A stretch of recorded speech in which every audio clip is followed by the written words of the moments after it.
All right. Greetings and salutations, everybody. My name is MichaelSchwahn, and welcome to the stream. Today is Monday, October 31st, 2022.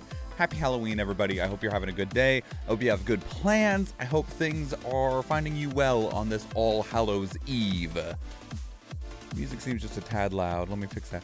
Anyway, so I didn't stream yesterday. I'll admit I was feeling a little low, a little down, a little sad. And I was like, I got everything ready to stream, and then I just didn't have the ability to actually hit the button. And instead, I just sat there and played Call of Duty with my friends and laughed and had a good time with them.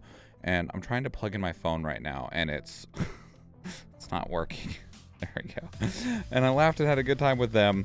And I'm feeling a bit better today. Not 100%. Wow, I'm struggling here.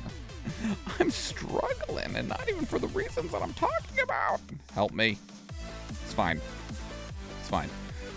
I'll just keep struggling. It's okay. Okay, anyway, so yeah, we're here. We got a couple things we're going to do. We need to do some reactions that we didn't do yesterday. We're going to be checking out things like God of War, Sonic Frontiers, the Entropy Center, the Chant. So some of the stuff that's coming out in the next week. We're only going to be doing 6 or 7 today.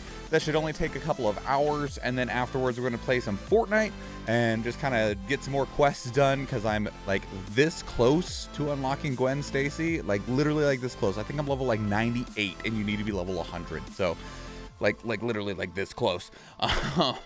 But instead of playing Fortnite, I was playing the new Call of Duty because yeah, it's pretty good. It's an enjoyable time. So let's get Stream Raiders up and running first. Yeah, we're gonna go here and over here. Get this up and running. What do I need to do? I need to win battles. I need to earn tokens. I need to kill enemies, and I need to kill enemies. Very well. We get that Paladonk up in here.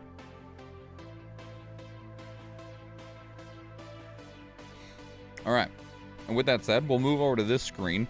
So if you are new here, welcome. Thank you for checking things out. We are going to do some reactions. The way that these work is that I will read an intro off of my head. We'll check out a trailer together.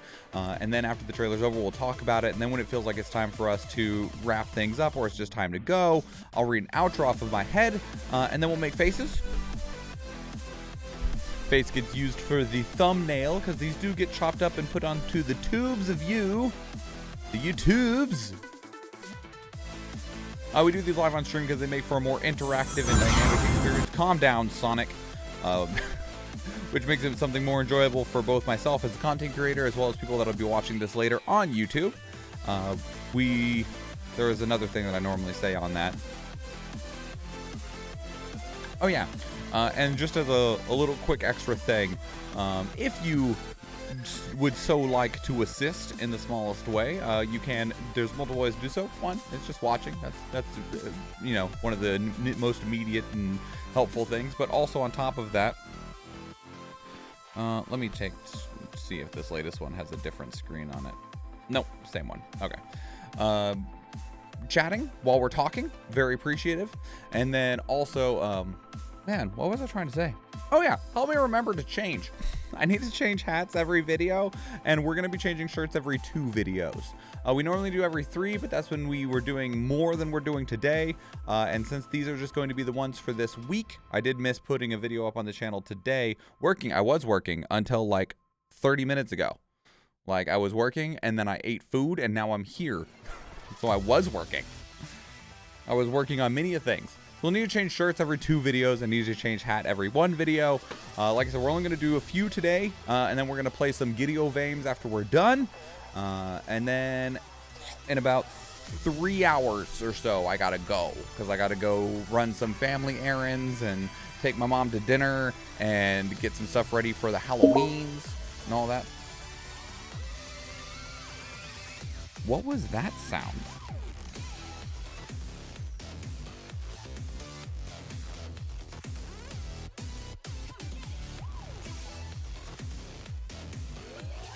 Like an Xbox sound? I don't know. It's fine. All right. So, like I said, we're going to be checking out Sonic, God of War, Harvestella, The Chant, The Entropy Center, King's Hunt, and The Past Within is the plan today. We might pull one of these depending on how the schedule of things go. But we'll go ahead and get started sooner rather than later so that we are rolling things right along. If you would like to say hi to the YouTubes, if you're a subscriber, there is the YouTube Swan that I just put in there. And fortunately, you can't unlock animated emotes with channel points, so you will need to put in, you can use any other emote that you like. If you want to use the Hi Swan or the Pog Swan, I think the Pog Swan is a follower emote, or is just any generalized emotes that you have, just as a way to say hello. I would appreciate it. Yeah.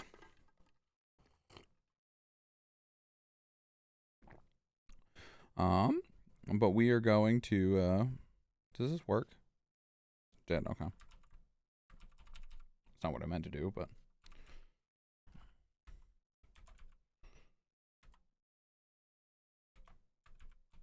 There we go. All right, let's check out some Sonic first, shall we? Shall we? All right. Greetings and salutations. My name is MichaelSchwahn and welcome to the channel. We have some more reaction content for you, and today we are checking out Sonic Frontiers. This game has went through many throes when it comes to the reception on the internet, and now it actually looms on its release, coming out November 8th, I want to say. It's either the same day or the day before God of War Ragnarok, and not sure how that's going to play out for Sonic, because I'm pretty sure God of War Ragnarok is the most anticipated game this year, outside of maybe Elden Ring that was at the beginning of the year, but they're on like opposite sides. Like, they're bookending this year, right? And they're going to have this epic throwdown when it comes to like game of the year contenders, and I'm not looking forward to seeing that fight because that's going to be messy and gross. But in between all of that and coming along the side like some rejected stepchild is Sonic Frontiers.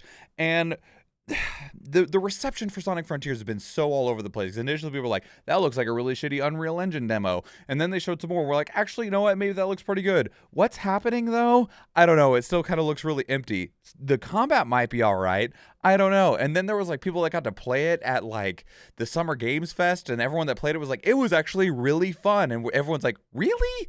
I mean, I believe you, but okay. And I feel like a lot of it is just that they've done such a bad job marketing this game. And I feel like part of it is because they want to be kind of hush-hush about like what the actual substance of the game is. But because it's like this open world, fast-moving, like 3D Sonic environment, that it needed to not be a secret. Because every time we get a little bit of a larger glimpse behind what the game is going to be, we get a little bit more interested. We're like, okay, that actually looks cool. They showed us like some snippets of a boss fight, and we're like, hey, that actually looks cool. And they're like, but no, you can't see anymore. And we're like, no. If you want us to buy this game, damn it, show us more. They're showing us more. We're going to check out a few things today. We got the story trailer. We got the release date trailer, the combat trailer. So we're going to check out a few things of what we haven't checked out already and see if it feels better now, especially when the game's only a week away from coming out. Welcome in, Zeruli. That is loud.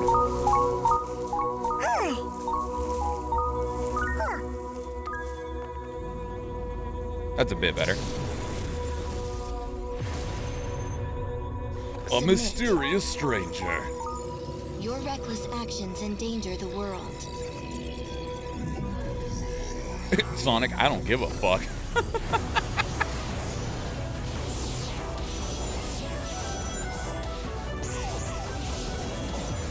Okay, all right.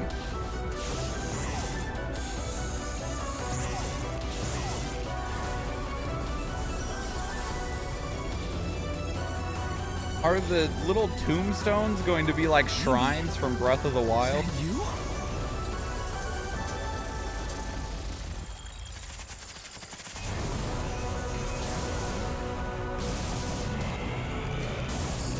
Sonic is an anime fighter.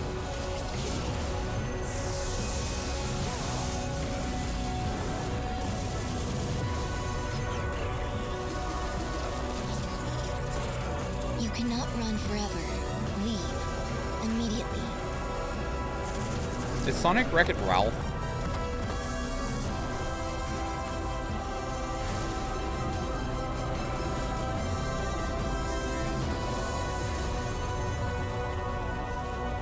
straight up looked like one of the Colossi from Shadow of the Colossus.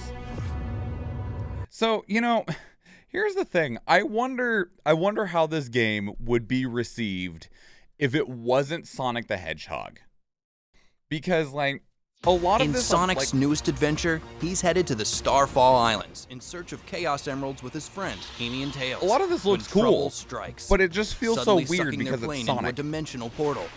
Our bristly hero awakens in a strange, digital world called cyberspace. Despite being separated from his friends, Sonic miraculously escapes from this alternate dimension and arrives on Kronos, one of the beautiful Starfall Islands.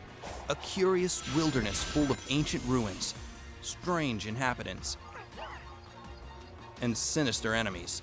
Our loyal blue hedgehog must now find his lost friends, explore this exotic world, and solve the mystery of the Starfall Islands. Sonic Frontiers expands on what fans know and love about traditional Sonic games, combining linear level gameplay and open zone platforming into a new, action-filled Sonic experience.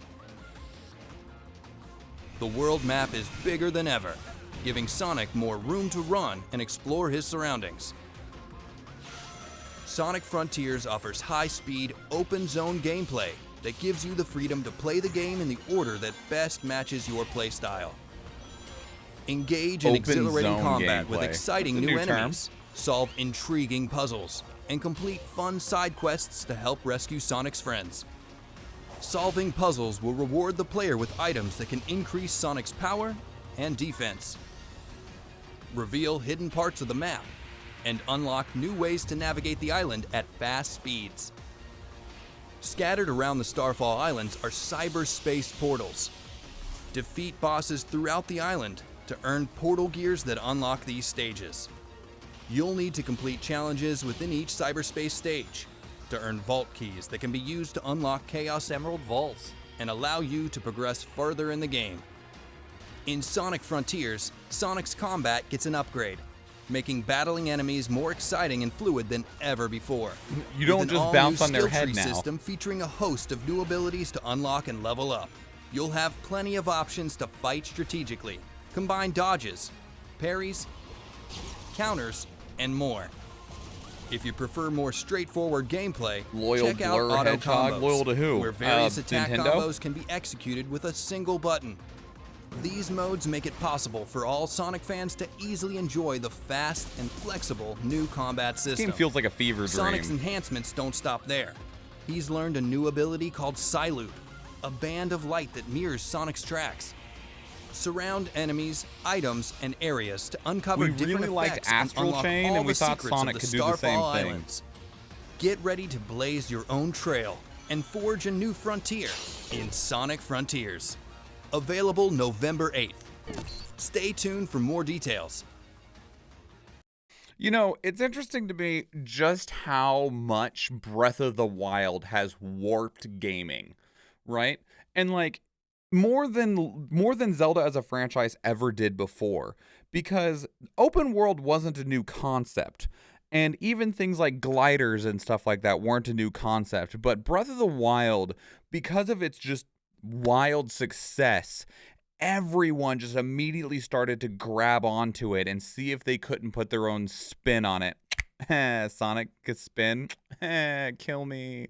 Anyway, It's crazy to me because, like, there's so much Breath of the Wild blood in so many of these modern releases. This feels very close, right? It's not the same, not in the same way that, like, Immortals Phoenix Rising or whatever the name of that game was, because my brain still calls it Gods and Monsters, was, or like Genshin Impact, where they're just such a strong, like, reimagining of Breath of the Wild. But it's so blisteringly obvious. Breath of the Wild stole the glider from Just Cause. I won't disagree with that. Just Cause is significantly older. But at the same time, Breath of the Wild is what really popularized the glider. So, open zone gameplay. So Mario 64, where each level was open and free to do, but still had loading screens. Same with Ratchet & Clank. Yeah. No, it's a very easy to understand concept of open zone. Kind of like Final Fantasy 15 is open zone. It's definitely not open world, but it's open zone.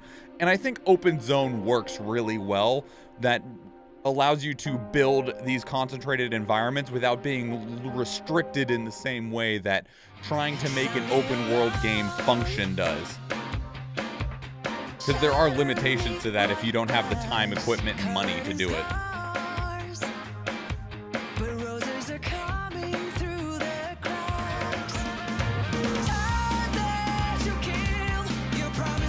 Is this content matched? Probably.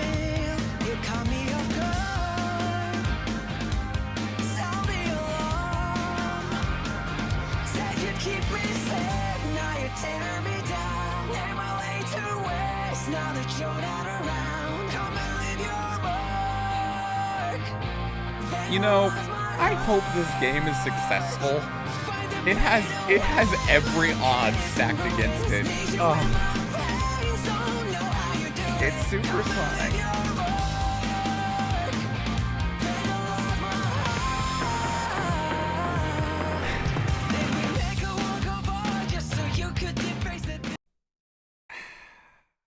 It's supersonic.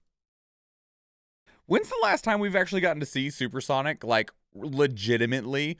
Because I know that you go supersonic in Smash's Final Smash, right? But canonically, within, like, actual Sonic games, when's the last time that we've had supersonic as, like, a legitimate thing? And not like a hidden unlock or anything like that. Because, like, even in the old Sonic games, it was like, I don't even remember how to get it in, like, Sonic the Hedgehog 2, right? I remember doing it with cheat codes, but there was a legitimate way to get it, and it was a pain in the ass. Like, you had to perfect a few stages, and then you also had to complete, like, the second to last stage really quickly or something like that. I don't remember what it was, but I don't know the last time that we saw supersonic. Anyway, so this is the gameplay, the combat overview.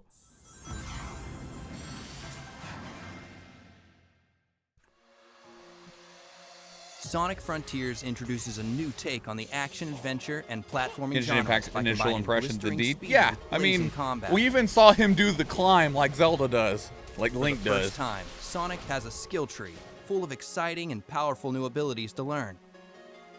Sonic's got a To skill unlock tree. new skills, Okay. you'll need to collect enough skill pieces from fallen enemies and breakable items around the islands. Sonic also has his standard moveset, including a homing attack, drop His dash, standard and moveset? stomp at the beginning Do you of the mean game. standard to this While game? these Because this moves are definitely effective isn't against standard normal enemies, historically. You'll need to level up and unlock new skills if you want to take on bigger and stronger foes awaiting you on the Starfall Islands.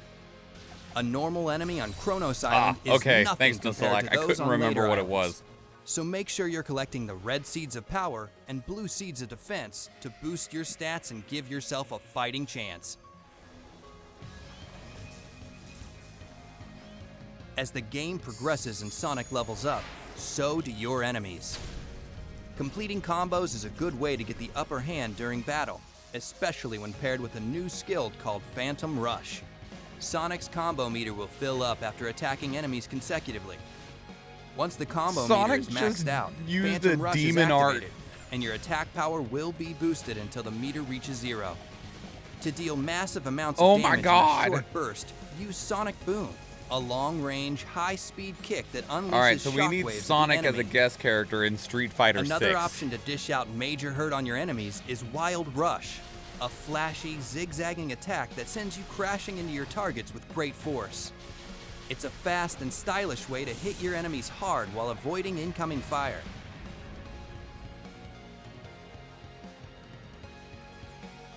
Certain enemies in Sonic Frontiers have a shield or barrier protecting them. Break their shield with Psyloop and then deal as much damage as you can before it goes back up.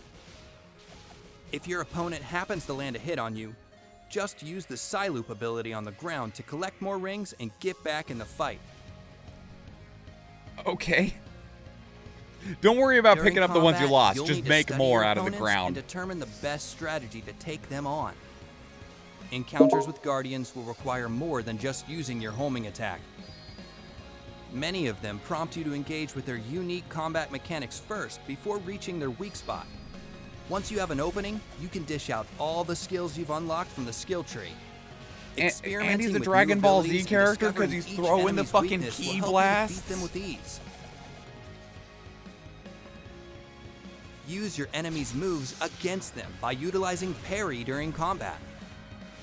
A visual cue lets you know when an enemy is about to attack. I can't wait If you react for this quickly game enough, to you can revolutionize parry it and follow it up with death a battles counterattack of your own. involving Sonic. Using all these skills and more gives you Because tons this of game is options giving to become Sonic the most abilities that formidable Sonic has force in never the had, frontier. right? So when it comes to Master like your anime approach to power battle, scalers, Sonic and just teach got a your whole enemies new not to host mess of with Sonic abilities. the Hedgehog. I think it was me, Eve. Wow. Okay. So, like I was mentioning earlier, I hope this game is good and I hope it does well, right? And the reason that I say that is because, like, while there is clearly so many things that this is taking from, whether it's like the fucking astral chain circles, the Breath of the Wild / Just Cause exploration elements, the just like random ass RPG shit, right? Like, I want it to be good and I want it to do well because Sonic is struggling and has been struggling for such a long time. And it's interesting because for the longest time, people were like, just stop with the weird shit and just make a Sonic game. And they didn't make, a bunch of fan devs made Sonic Mania with the grace and blessing of Sega. And Sonic Mania was a wild success. Everybody loved it. They're like, some people had small complaints like a little too short or maybe it was a little too easy. But otherwise, Sonic Mania was a return to form for Sonic. And by my understanding, it did very, very well.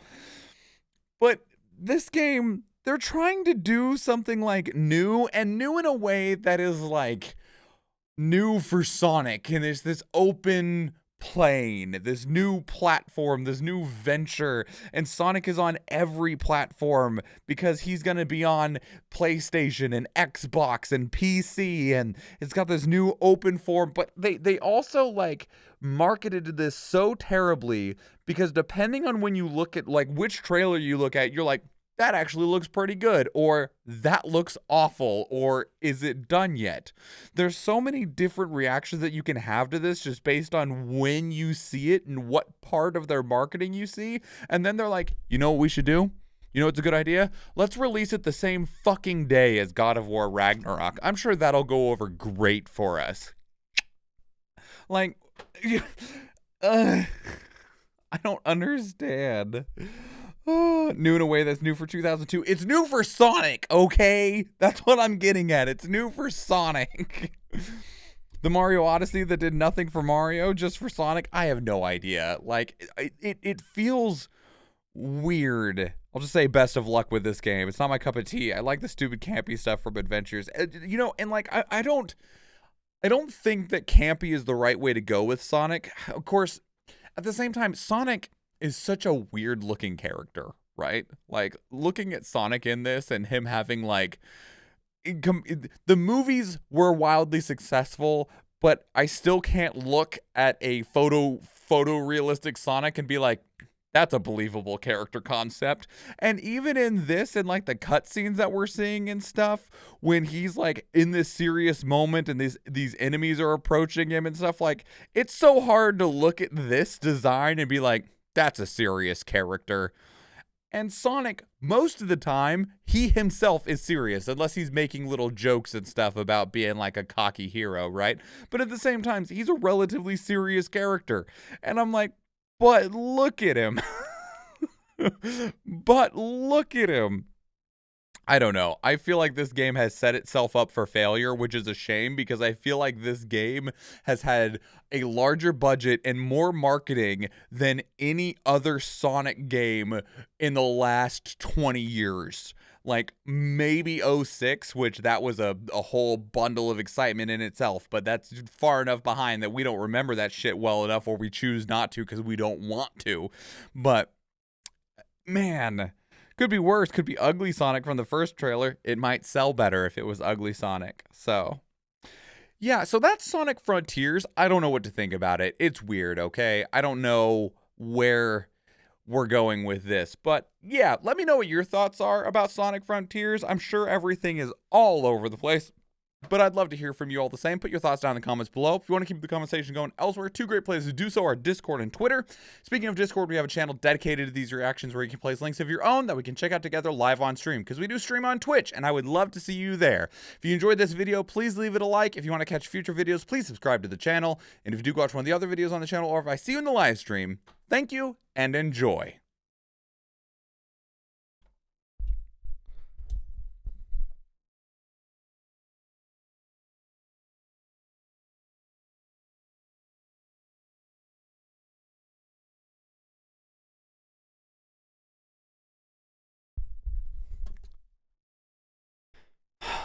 Shit's weird, bro. Shit's weird.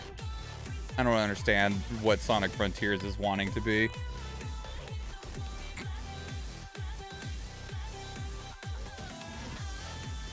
Oh, man. I went from, oh, this looks better to, oh, this is abysmal in a span of like 5 minutes. Yeah. Reasonable. Understandable. You are forgiven for that.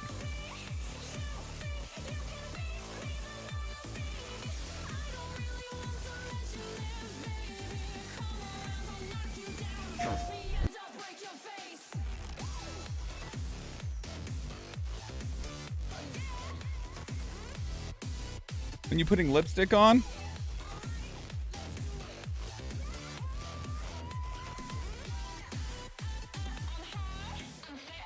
Is that what you want? It's just lip balm, but whatever. Athena probably has some sort of lipstick down here. Oh, here we go. Black. I have never put lipstick on in my life, so there's no way that I'd make it look even halfway decent.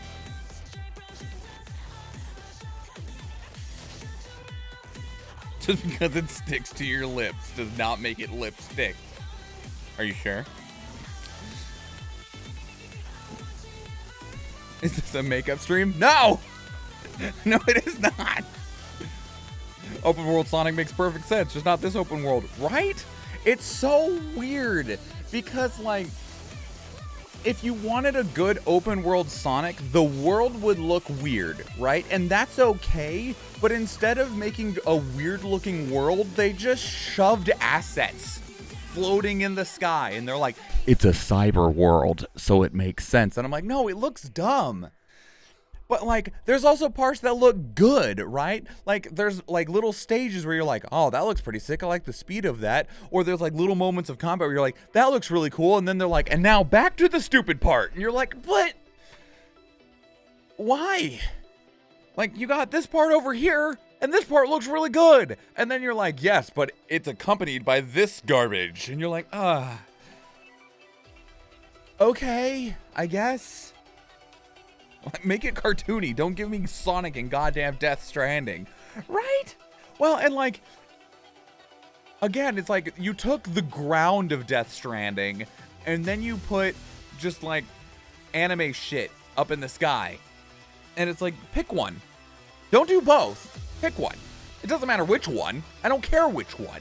But commit to one. You can't do both. Commit to one. Pick your bit. Or a makeup stream. Yes. Is makeup technically one word?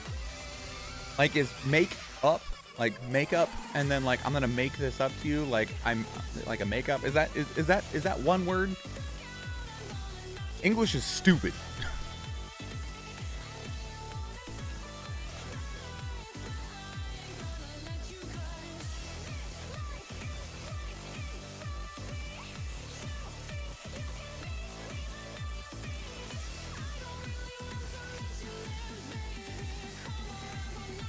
Those are two separate words, makeup and makeup.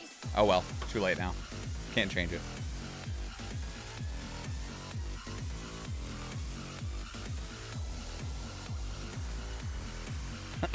At least it's better than the slow-ass Amazon driving game. I didn't hate playing Death Stranding. Is Death Stranding still on Game Pass? Speaking of, I think that sound that we're hearing is from fucking Xbox. Not sure why.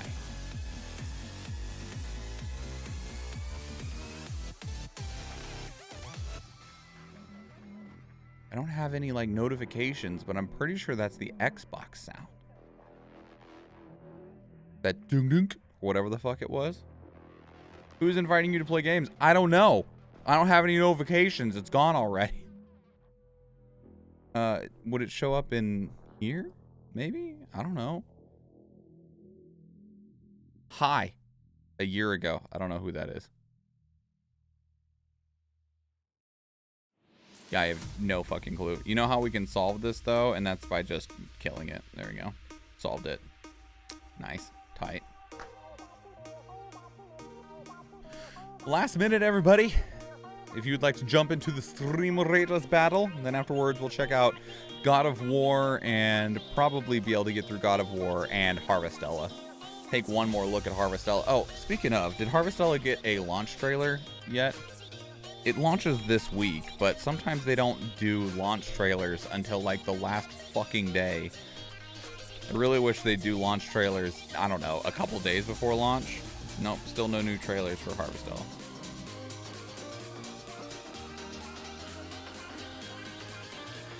Well, if they have a launch trailer, we will not be seeing it before launch.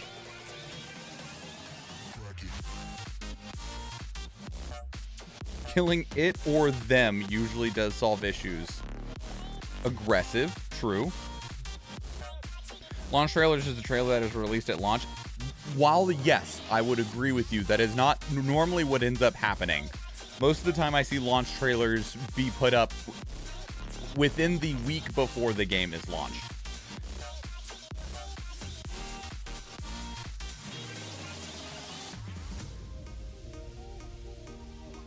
But Square Enix does what Square Enix wants, so.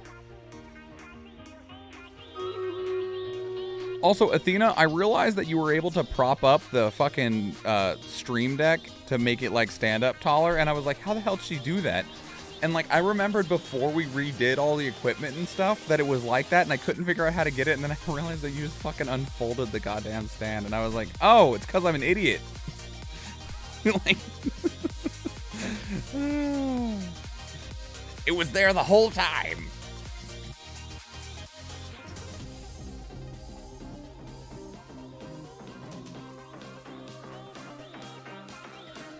Oh, I need to change that.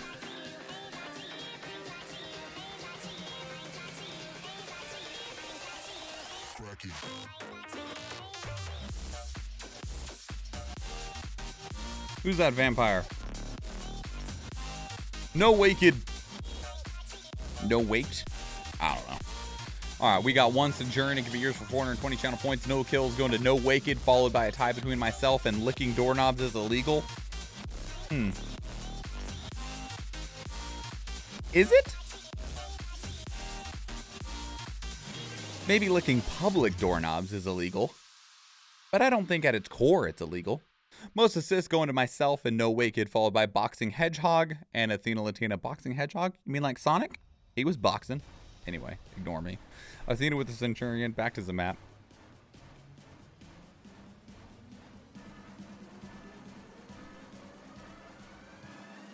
Toko!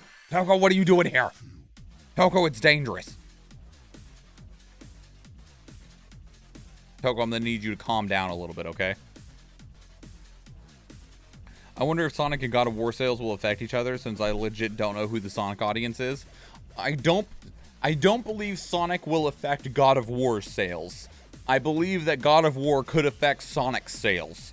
But I feel like Sonic is supposed to be being pitched to a younger audience that might not be buying God of War, because like I feel like Sonic is not banking on like day one sales and is instead banking on like holiday sales as a whole. Like they're legitimately just marketing to like grandmas that are like, oh, my Timmy likes that Sonic guy. He's the blue one that runs fast. I'll get it for him for Christmas. Whereas like God of War is just being sold to people that are just gonna buy God of War, right? It doesn't matter who they are. There will be some people that are interested in God of War that would have been interested in Sonic, but I don't think the main Sonic crowd is being like, they're like Eve said, they're not very heavily cross-pollinated, but I think Sonic is going to lose some sales to people that are going to buy God of War instead.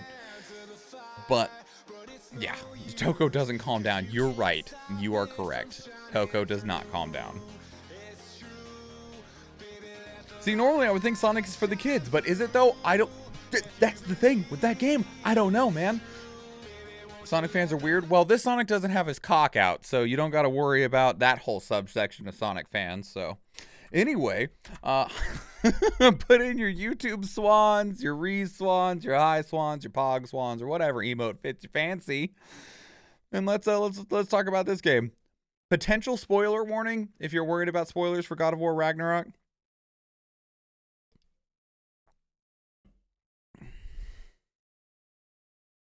There's no human kissing either, I know, right? Disgusting. Disgusting. Yep, BRB. Okay. All right. Here we go. Greetings and salutations. My name is MichaelSchwahn and welcome to the channel. We have some more reaction God of War, and today we are checking out the current trailers anyway for God of War Ragnarok. We've already checked some of this stuff out before. We checked out like the initial reveal and the accessibility trailer, but this game now is, right around a week away, and there's been some more trailers since then, and that's what we're here to check out. I actually just played God of War 2018 this year. So I made out pretty well on that, we played it right as the sequel is coming out, and I didn't play it back at release, and then have been sitting here crying into my hands for the last 4 years going, when do we get another one? Although to those of you that have been in that position, I feel for you a lot. So I hope you're doing okay. You're almost there. You've almost made it.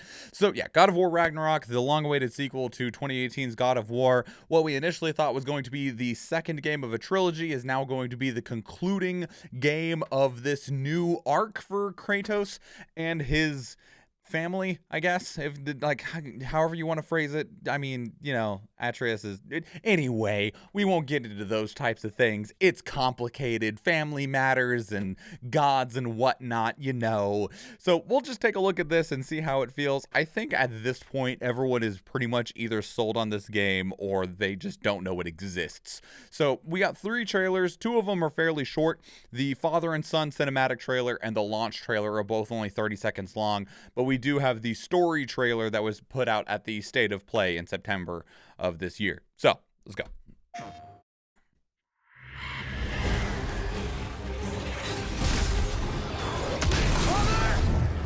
Oh. He's fine. When you are at your weakest. In fear and doubt are a burden too heavy to bear. Remember this. Hi. You are not alone. Did this look weird to you? I realize this is a cinematic trailer, right? And can we get the fucking thing off the screen? What? This looks... Kratos looks odd here. I don't understand what looks strange here, but something looks strange about them here, even compared to the last game. They look almost like they're made of, Play-Doh? Not Play-Doh, like clay, almost. I don't know. But yeah, big puppy. I want to pet the puppy. Okay. So maybe it's grayed out. Maybe. I don't know. Well, and so much of the first game was done with in-game models. In-game cinematics are becoming more and more common as games just become more beautiful, with their in-game models, which is perfectly fine. But because that was a cinematic trailer, I wonder if that wasn't using in-game models, which is why it looked just so different, because they were actually recreated cinematic models. I don't know.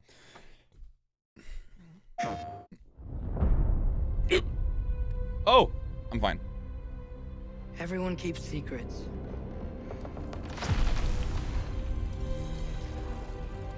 Sometimes it's the only way to protect the ones we love. See, this looks like in-game stuff. That looks more like the way you did in 2018. I know you.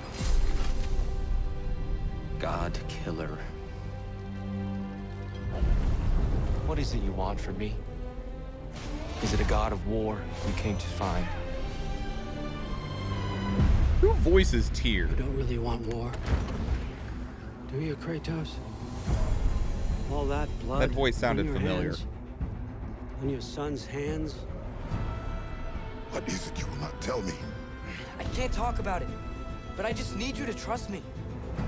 We follow your every whim. But you don't believe in any of it. And still, I follow. Because all that matters is that you are safe. But that's not all that matters. Who's keeping you safe? I'm really curious what happens with the story of Freya. Protect me. You sure about that? Pretender god! Oh, I don't want to fight two Valkyries at once. Death Fuck. can have me when it earns me.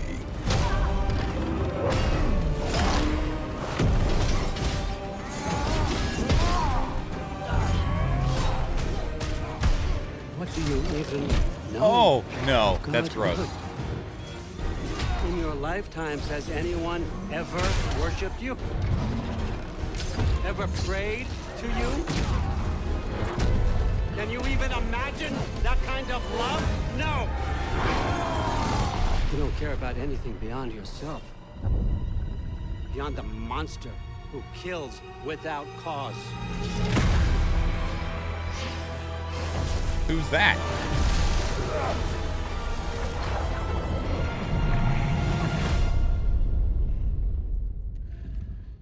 Papos? Fate only binds you if you let it.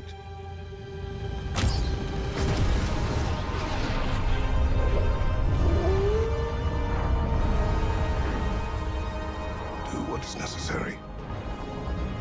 Whoa. Not because it is written.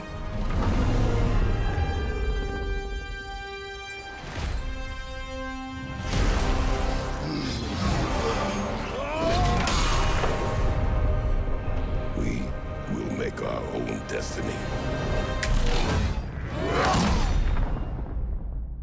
Okay. That was a badass fucking trailer. Holy shit. This game's gonna be great. It's gonna be great. All right, real quick, the launch trailer. It's only 30 seconds long. Then we'll talk a little bit about what we just watched. Time is running out. The prophecies say Fimbulwinter leads to Ragnarok. War is coming. You don't really want war. All that blood on your hands. It's a lot of what we've on already your seen. son's hands. That's okay. Fate only binds you if you let it. We will make our own destiny. Okay, literally nothing new. That's perfectly fine, though. Favorite character is still Kratos' belt, and that's fun. Mimir? Yeah. I wonder what kind of new stories we get told in this game from Mimir. So that's what's currently there for God of War Ragnarok. But can I pull Thor's pigtails? Probably. With the number of different ways that you were able to beat the shit out of people in the first game, especially in the more cinematic fights, like against Balder. I about forgot his name completely.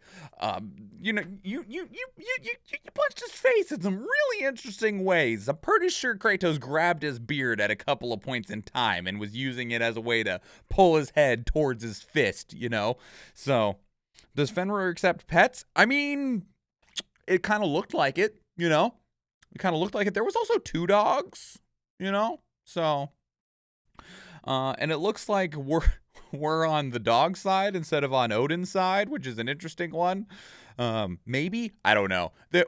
Clearly, with even what we played through in God of War 2018, and when I mean what we played through, the whole game, the idea of these 2 games is that they are following the story of Ragnarok, but Ragnarok is not playing out the way that it does in traditional Norse mythos.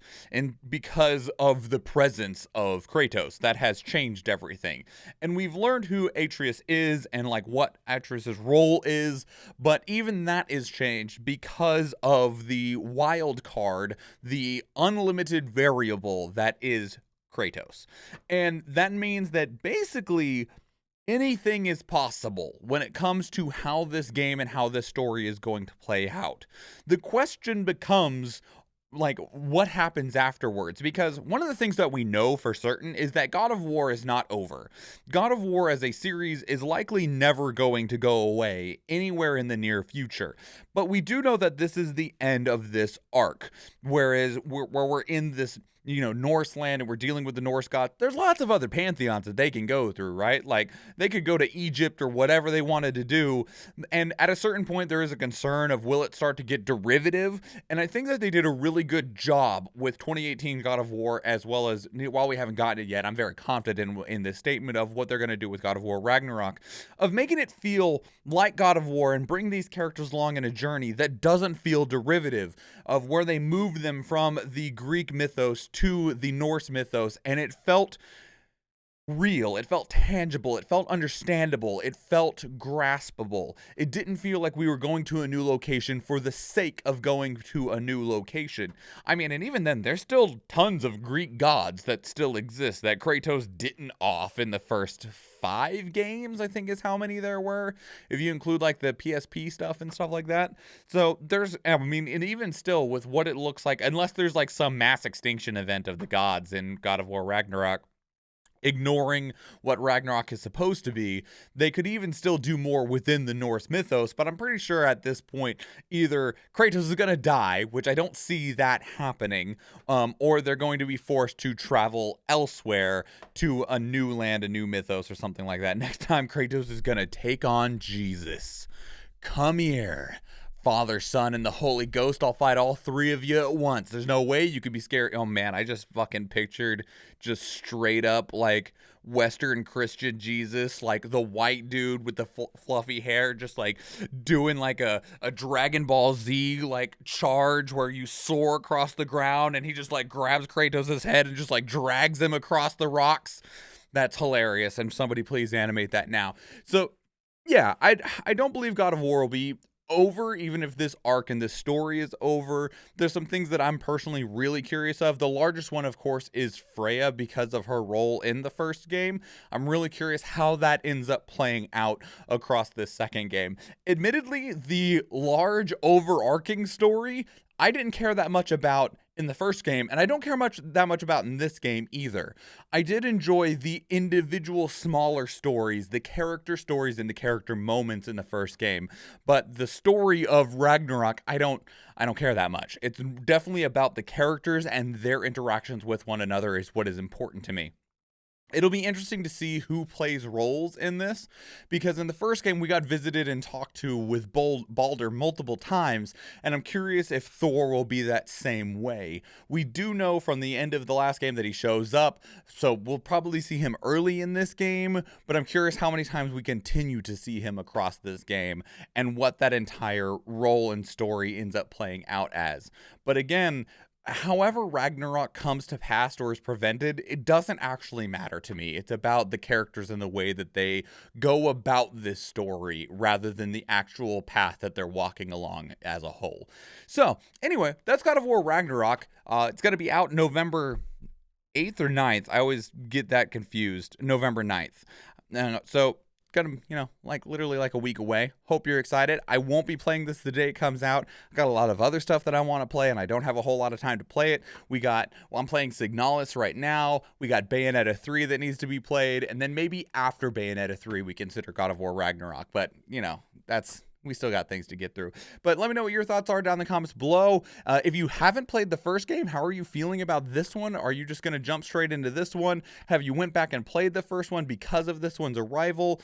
Are you interested? Are you not? If you're not, thanks for watching the video for this long. Thoughts down in the comments below. If you want to keep the conversation elsewhere, 2 great places to do so are Discord and Twitter. Speaking of Discord, we have a channel dedicated to these reactions where you can place links of your own that we can check out together live on stream, because we do stream on Twitch, and I'd love to see you there. If you enjoyed this video, please leave it a like. If you want to catch future videos, please subscribe to the channel. And if you do go watch one of the other videos on the channel, or if I see you in the live stream, thank you and enjoy.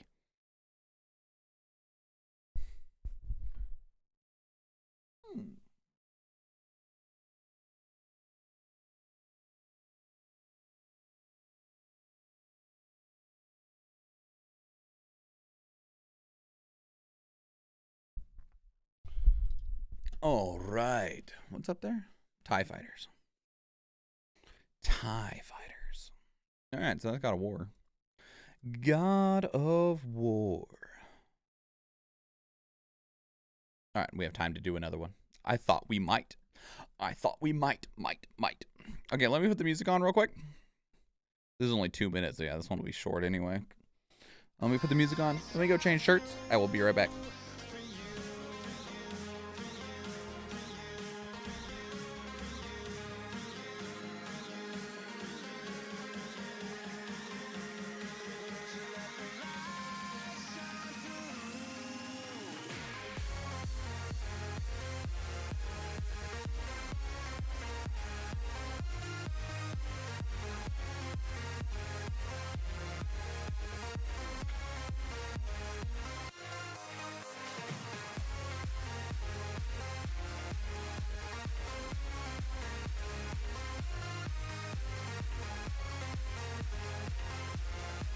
All right.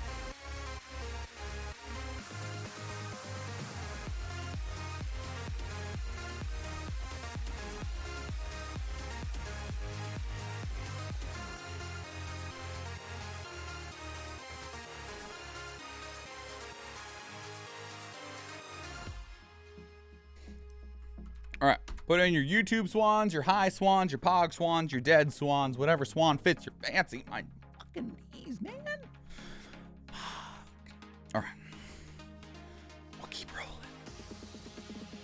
Keep rolling. All right. Time for another one. Oh, pop the ankles. Yeah. All right. Here we go. Greetings and salutations. My name is MichaelSchwahn and welcome to the channel. It's a reaction content for you, and today we are checking out the second trailer / the demo trailer for Harvestella. Now, I was kind of hoping that there would be more trailers than this at this point, because this game comes out in like 4 days or something like that. It comes out on November 4th. So however many days that is from whenever you're watching this. So, and I was really hoping that we'd get like one more trailer, but I guess that's just not happening, or they're waiting until like the release date to do like a launch trailer. I was kind of hoping to get one more, but we've already seen a lot. They did a lot of like extended gameplay videos and stuff like that for the game. So I'm just wondering if there's anything else that they have to show off. And that's kind of why we're here, because the game has been something that kind of just appeared out of nowhere. Square Enix was like, hey, you know, like Stardew Valley? Yeah. Well, what if we did that, but we animified it? And we're like, and everyone was like, wait, what are you talking about? They're like, yeah, we're going to let you operate your farm, and you're going to do an anime thing. You're going to do like the normal Stardew Valley stuff, but then you're also going to have like a character action fighter, like all of like a Bayonetta, and you're just going to go out, and that's how you're going to get your resources. And it's like, oh, okay. So it's like kind of like Moonlighter, I guess. Yeah. But real anime. And everyone was just like, okay, Square Enix, I guess, sure, why not? Go for it. And the more we've seen, it looks pretty good. My largest concern when we watched it before was mainly, and this is definitely something just to me, the game looks really easy, which I realize that if you're trying to appeal to like farming sim fans, you don't want the combat to be challenging, but seeing the history of Square Enix, especially with the way they've treated their more recent games and the games that they have coming out, looking at things like Forspoken or Final Fantasy 16, it's like, that looks like some pretty damn good combat that could have a lot of depth to it. This game doesn't look like it has a whole lot of depth to its combat, which I understand, but I also find to be unfortunate. But let's see what this trailer has for us. Square Enix. A planet with 4 giant crystals called Seaslight. Seaslight controls the 4 seasons and bestows its blessings upon all living things.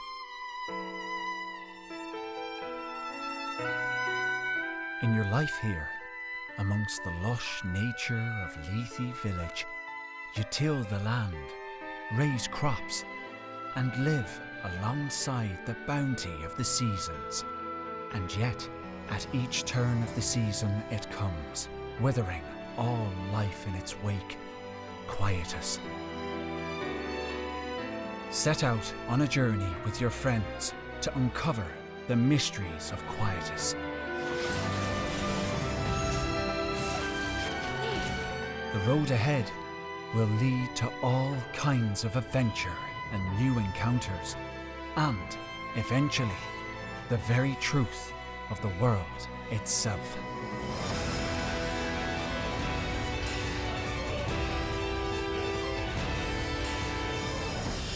How's this? Ha! Don't underestimate a May lost souls find repose. I'm coming to help. Humanity, all you have to do is accept the death I have designed for you. Good morning. Now it's my turn. We're both just humans. I don't know what you think, but I feel calm around you for some reason. I really like that about you. This is the story of those who live alongside the seasons of life and death. Harvestella. So, you know, I don't feel like this was a bad trailer, but after watching the other trailers, it makes me feel like this game has a slight identity crisis. And I feel like it could do more if maybe I'm just not seeing the big picture, right? Because like this shot, right? We get to see your farm, okay? Your farm, unless there is a way to expand it, like if it goes off to the side where I can't see or it's expanded in the back there, your farm is fairly small, okay? And that's not inherently bad, but also the ability to do things on this very small amount of land, they have expedited, if that's a word, in a way that is like very nice quality of life, right? Like you're tilling 9 squares at once, and then the shot afterwards, we see them watering a 2x3, 6 squares at once, or maybe it's just 1x3, I don't know. Anyway, and then like right here, they're harvesting this entire field all at once. That's all great, right? That's all really nice quality of life stuff. But with a small farm and the ability to do these actions very quickly, it means your farm won't take a lot of time. Personally, I appreciate that. While I have played and I did enjoy Stardew Valley, there's a lot of things that are just like they're just monotonous. Which I mean, like I've done farm work when I was a teenager. A lot of it is very monotonous, but sometimes people find that calming and soothing, and that's fine. And I definitely have found that as well, especially in games like Potionomics, which I played recently. Really great, enjoyable time, and sitting there just brewing potions was very, very fun. But the question is like, what are you trying to sell this game on? Because this farm part of it, in terms of like the Stardew Valley aspect, looks very limited. And if it's, very short, quaint, easy to manage and do, that's fine. But that means that that's not the focus of the game. We're not spending a lot of time doing that, which means likely that the part of the game that we're focusing on instead is these adventure combat sides of things, right? Like we got this map that we're going out and exploring, and you're trying to go out and save the world, essentially. And I also really appreciate that they even straight up pulled off the whole idea from Stardew Valley of that at the end of the season your whole crop resets. They gave it an anime mystical reason, which is perfectly fine, because then quietus descends upon the land and all of the crops that could be grown in summer can no longer be grown, and now you must grow fall crops. They're all dead. But anyway, again, doesn't look like that takes a lot of time. So instead, you're going to be going out and doing the anime RPG story side of things. You're going to be doing these character action combat sequences. You're going to be learning about the cliche anime reason that the world is in the state that it's in, taking on these bosses, which is fine, right? Like if you're trying to make the farm not take too much time, so that instead you can lend time to the character anime fighter, perfectly fine. However, with what we saw in the demo, that didn't look like the character action fighter side of things had a whole lot of depth to it, which makes me worry that this isn't also that fleshed out, and that instead you have essentially two different games entirely that are pulling away from one another. I don't know if that's the case, but it definitely feels like that's a possibility. Both things could expand, right? Like this farm right here that we're looking at, this is definitely, if this is a farm that you manage anyway, this looks, it's positioned in a way to make it look more expansive, right? Of like these long fields of like, jellyfish moon trees and, some mushroom cap things, but maybe this is at a different location. Maybe you end up having multiple farms at multiple different cities, because the world map looks decently sized. It's not massive, but it is present, right? And to the point that, let me see if I can't find the little clip of it, to the point that they were using an airship at one point to travel back across the land. I don't know if I can see it here. This might be it. Yeah, so they're traveling back across the world map in an airship, which is, whatever. But at the same time, it just makes me wonder, like, what direction are we going here? I'm still very interested in this game. I like the look of it a lot. It could be just really fun, down to earth, an enjoyable time. But I feel like, at least maybe on the marketing side of this game has a bit of an identity crisis of what it's trying to market itself as and what it's trying to bill itself to you for. What is it trying to sell itself to get you to purchase it from either the Nintendo Switch eShop or on Steam? It's not coming to any other consoles beyond PC through Steam and the Nintendo Switch eShop. So, I don't know. Like, I wish I did, but it's still so up in the air for me of understanding what this game is specifically trying to do, especially because it came out of nowhere. You can definitely see some really clear inspirations from Stardew Valley while taking on, like, that Square Enix character anime fighter. That's fine. But I still feel like there is a part of the package that either doesn't exist or we haven't been very clearly shown. So that's Harvestella. Let me know what your thoughts are. I'd love to hear from you. Are you picking this game up? Are you still kind of hesitant on it? Are you waiting for some reviews to drop? What are your thoughts? Put them down in the comments below. If you want to keep with the conversation elsewhere, two great places to do so are Discord and Twitter. Speaking of Discord, we actually have a channel dedicated to these reactions where you can place links of your own that we can check out together live on stream. Because we do stream on Twitch, and I would love to see you there. If you enjoyed this video, please leave it a like. If you want to catch future videos, please subscribe to the channel. And if you do watch one of the other videos on the channel, or if I see you in the live stream, thank you and enjoy.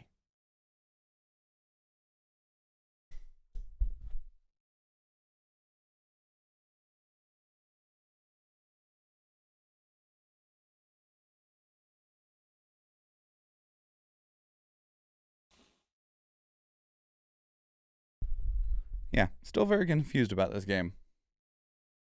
Like, it still appeals to me, but it's just, I don't know. I don't know.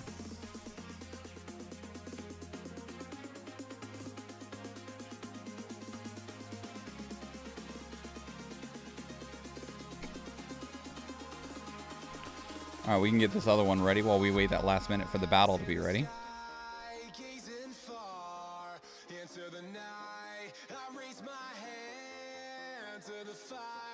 But it's no use, 'cause you can't stop it from shining through.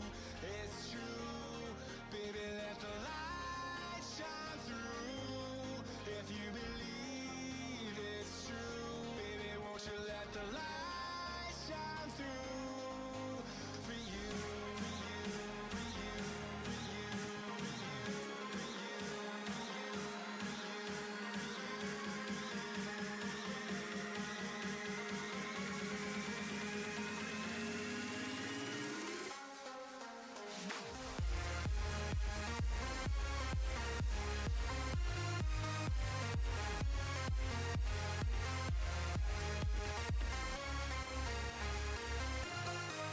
This one will work.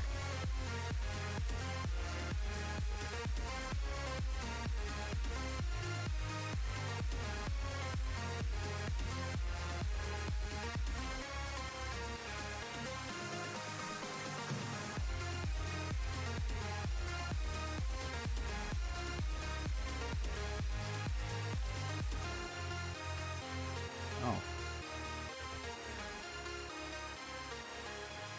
Interesting. My little doodads are very broken on this screen. It'll be fine.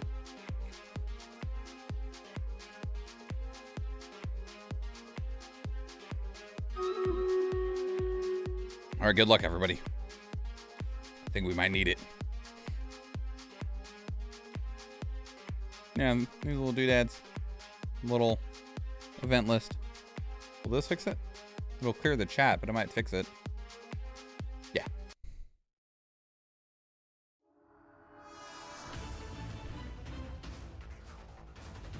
Where's that glitch wraith going? Get your ass back here.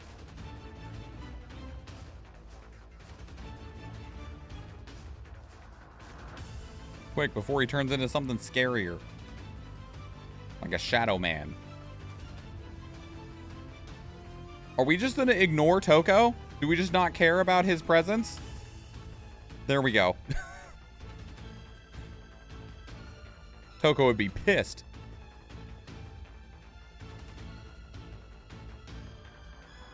Where you going, little war beast? He's like, I see a treasure chest. I see a box. I'm gonna go get the box. Because I can't reach those fuckers in the sky, so I'm gonna go get the box.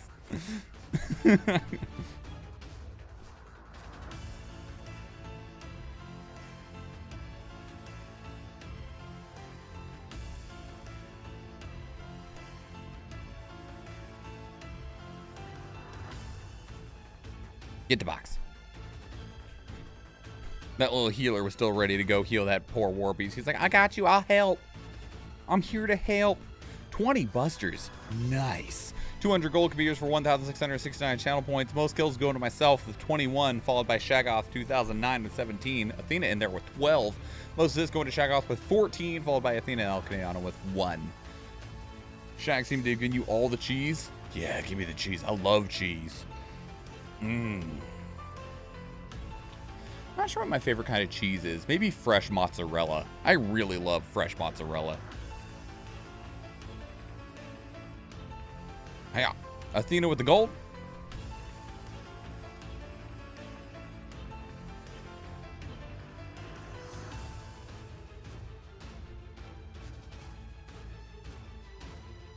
A more American style low moisture or a high moisture? I don't know. The questions got too difficult. I couldn't tell you. I don't know. You got way too complicated for me. I didn't realize there was a difference.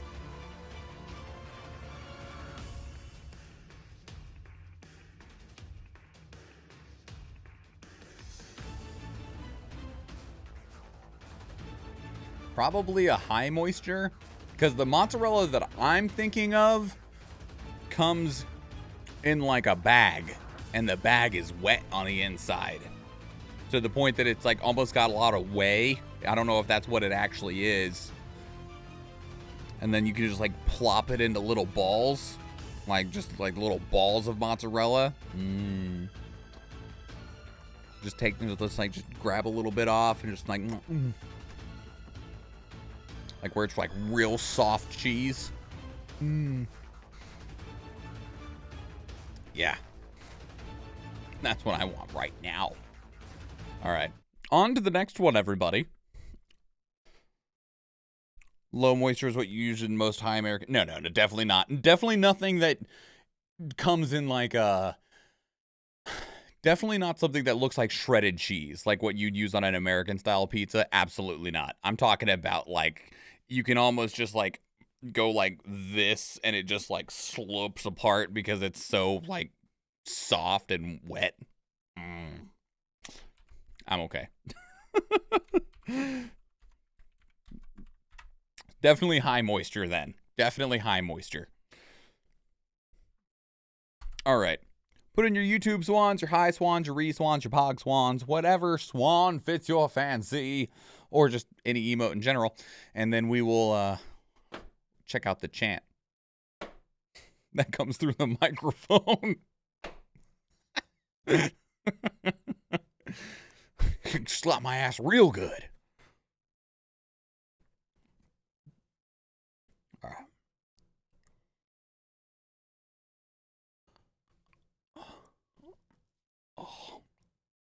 Ugh.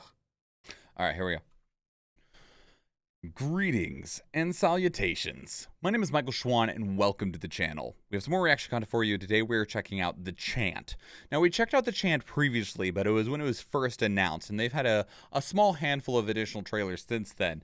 And the interesting thing about the chant is that, and maybe this will change now that we're watching this, but when I looked at the chant, I immediately thought of the Dark Pictures anthology from Supermassive Games. And seeing this, I was like, you know, there's actually not many people that are trying to compete with Supermassive Games in that space of this, like, almost cinematic narrative experience that has gameplay elements within it that's trying to be this, like, suspenseful, thrilling, sometimes horrifying, depending on where your fears lie.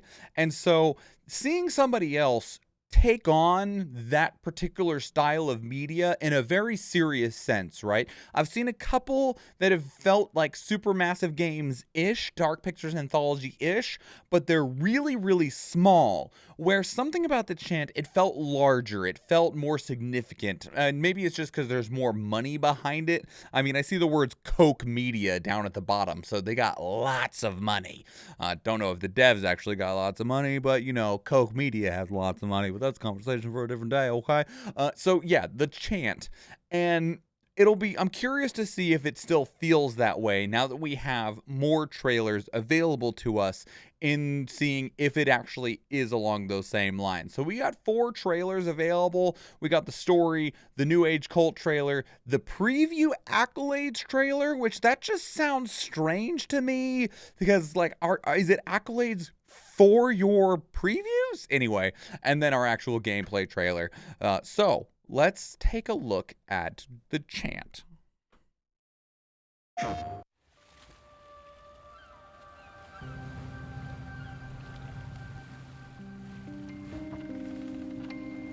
Jess. It's been a long time. You're gonna get us involved So with a cult, beautiful aren't you? here. I appreciate the invitation. I'm telling you, Jess, being here is going to change your life. Welcome to our humble retreat. Everyone's excited to finally meet you. Welcome. I understand it took some convincing, but we're so glad you came. Kim is a good friend to you, and that makes you a good friend to us. Don't touch me. So, what's Tyler's connection to this island? Tyler's family used to run a commune in the 70s.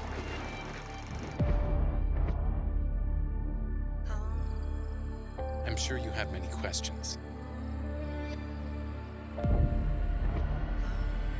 But isn't that how our spiritual journey begins? Hello. Stop blaming me! Kim, don't break the circle. No! Damn it! That ritual was proof that these prisms can manifest something new and powerful. This isn't Oh, no. what we wanted. No, it's better. Kim?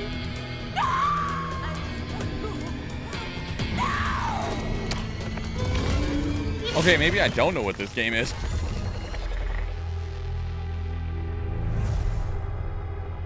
Okay, those little gameplay snippets made this game feel like something very different from what we were just talking about. There's a little bit more action-y experience in there. Because I was also thinking, like, kind of like Square Enix's Life is Strange series. Obviously, those aren't, like, horrifying. They're not scary in the same way that the Dark Pictures anthologies target being, but this is the New Age Cult trailer. To a whole new way of being. There's Prismic science. spiritual opportunity here. Oh. Prismic science is the key to profound realignment of your entire way of being. Do you want people in your life to understand your true value? Do you? Hello. My name is Monroe Anton. You are now part of my family. With your help, we can all ascend our cosmic energy and be healed. No, I'm alright. I think I'm okay. By combining our individual frequencies, we can reprogram our destiny from gloom to glory. Wow.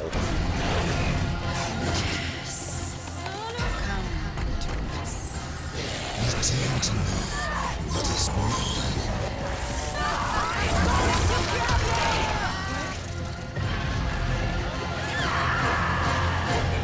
Mildly unsettling. I'm telling you, Jess, being here is going to change your life. It's gonna change your life. Not necessarily for the better. Also, can we just take a small moment and we can reprogram our is the like this shot because everything else in these trailers so far, I'm not gonna say that the game looks bad, but it also doesn't look incredible either, right? They're not setting any new records for graphical fidelity. The art style is fine, but there's definitely like it's definitely got they're not going for photorealism. But I want to know if this is a video, like Athena, like, is this a video or is this fucking in-game engine? Well, not in-game engine, but like pre-rendered stuff. Because this is, like, I wasn't ready for this to pop up. But like, one, the essence of everything was already right, from gloom to glory, right? And then this, like, gave me Hellblade Senua's Sacrifice vibes. I was like, holy shit, that's unsettling as hell. But also, like, if this is just like real motion capture, power to the, like, good job, the fucking like makeup team and the person that's able to open their eyes with all this fucking gross. But looking at it, I don't think this is full motion video.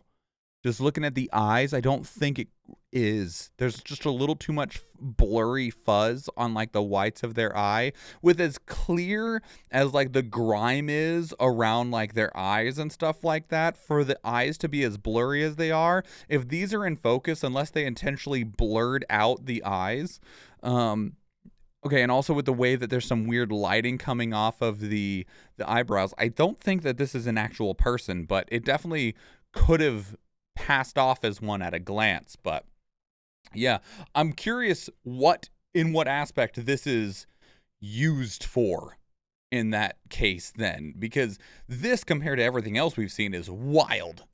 Okay, now moving from that appreciation, what the fuck is a preview accolades trailer? We'll see. It shouldn't be, considering no eyebrow. The eyebrow are a bit plastic. Yeah, when you look closely, it starts to fall apart, but it was very different from everything else we'd seen up to that point.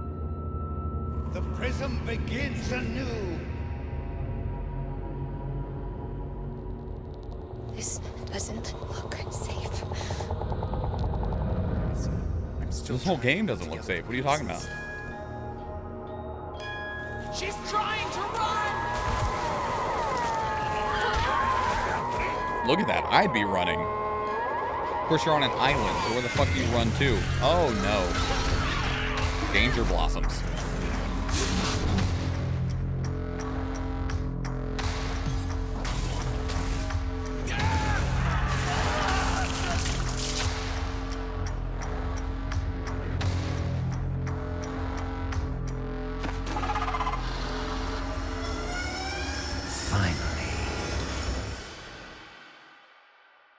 That was a really cool effect, by the way, right there at the end. There was two doors, and they were closing from opposite sides, and it separated the characters off. Finally. Right here. This door's coming this way's coming this way, so it's going to push this person in and block this person out. It's just a cool effect. Like, it just looked really cool. Okay, so hopefully this will give us a little bit better of an idea. This is the gameplay trailer, and I feel like this is the one that we need at this point, because these last few trailers have made me go, I don't know what this is anymore. To know where to begin. You may not realize it, but you are Nothing like some good percussive maintenance. Kim, doesn't this all feel a little bit culty? Nah. We have to trust the spiritual journey.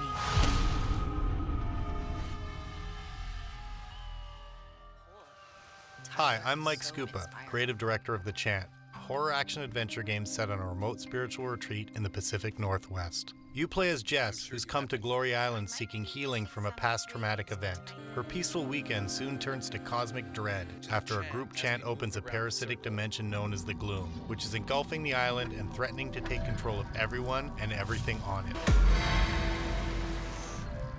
Come to us. No. The island itself is interconnected, creating a compact exploratory world, with the retreat acting as the central hub.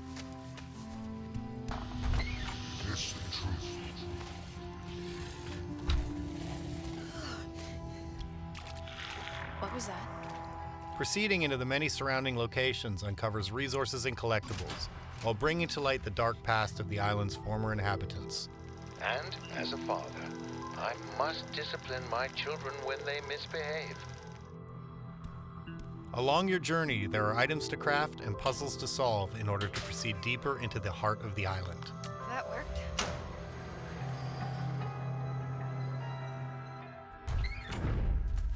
Do you want to go into the heart of the Mind, island? body, and spirit are essential to Jess's well-being, and every action you take influences the balance between them. Hey, we were just discussing tonight's session. Are you ready for a change? Dialogue choices, meditation, and resources found throughout the island affect that balance and ultimately determine how your story concludes. Okay, multiple endings.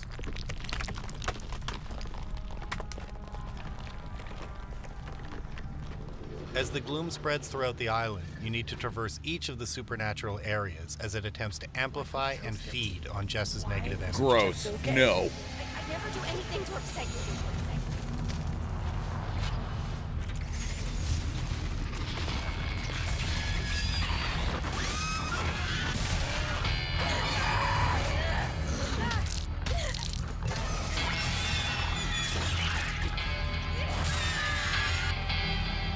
While Jess may not be a trained fighter, she is able to craft various spiritual weaponry and tools to fight against the prismatic creatures and cultists released from the gloom. Exploiting enemies' weaknesses with the right weapons or using traps and utility items are key to survival. But as resources and weapons are limited, knowing when to flee to fight another day is crucial.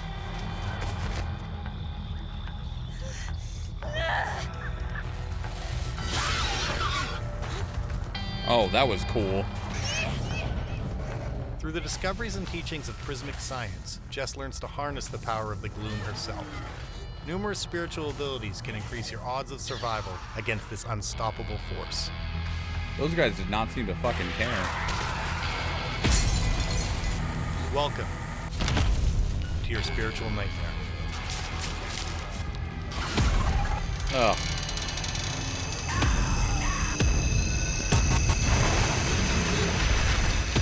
No? Also, I'm going to just take a quick moment to offer another quick appreciation to this little bit of animation right here. It was right here. They take a dodge action, but the dodge action causes the character to stumble. They dodge and trip, and she scurries back. Like, through the discovery that requires hand animating stuff, like that's, or at least doing a body capture for it, which then full motion body capture in terms of like performance capture for video games, it does help a lot, but it's more of like a reference rather than actually being able to be used on a 1-for-1. And while a lot of times, like a lot of games have dodges, right, or dodge rolls or something like that, just this little extra touch of I dodged and then I stumbled and I scurried away is just an extra flair that is just notable outside of just really procedural actions. And so I just wanted to take a quick note to like give credit to that. So that's the chant. That is not what I was initially thinking. Like I said at the beginning of the video, when we watched these trailers, not these trailers specifically, but trailers for this game before, I was getting big supermassive games. Think games like Man of Medan, Little Hope, House of Ashes, or the upcoming The Devil in Me. Or they also did The Quarry and Until Dawn. And then, or if you want to go non-horror approaches, you got games like the supermassive games didn't do these, but I'm thinking of like the Life is Strange series, such as Life is Strange True Colors.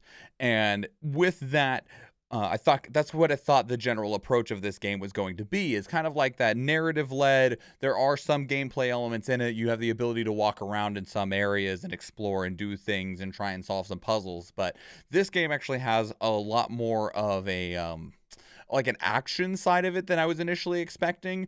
Some of those mechanics in terms of like the crafting wheel and stuff made me think along the lines of like The Last of Us or The Rats of Us in terms of A Plague Tale: Innocence. Not a bad thing at all. It just means it wasn't what I was initially expecting based on the initial trailers that we saw for it. Still looks really cool. Still looks fun. Just slightly different game from what I was initially expecting based on what we had seen. So that's the chant. I'm really curious how this ends up landing overall, because it's from a very new location, a new perspective, and it's kind of just trying to swing some pretty big fists against some of the games that I already mentioned. While it doesn't actually fit into the exact same slot as all of those, that's definitely going to be where it is compared up against, such as games like A Plague Tale Innocence or the Dark Pictures Anthology. So that's really cool. That's the chant. Let me know what your thoughts are. I'd love to hear from you. If you're a fan of any of those other games that I've mentioned, where is the chant landing for you? Is it kind of, are you getting your interests up? Or are you like, nah, it doesn't look good enough?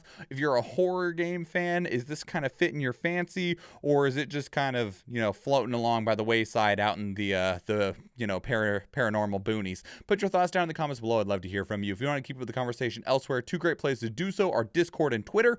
Speaking of Discord, we actually have a channel dedicated to these reactions where you can place links of your own that we can watch together live on stream, because we do stream on Twitch, and I would love to see you there. If you enjoyed this video, please leave it a like. If you want to catch future videos, please subscribe to the channel. And if you do watch one of the other videos on the channel, or if I see you in the live stream, thank you and enjoy.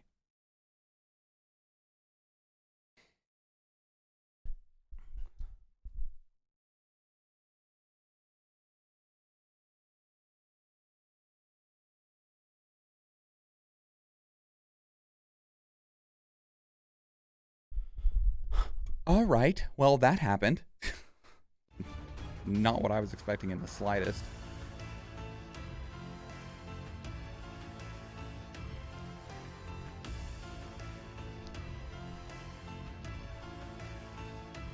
Added to my wish list. I'm glad.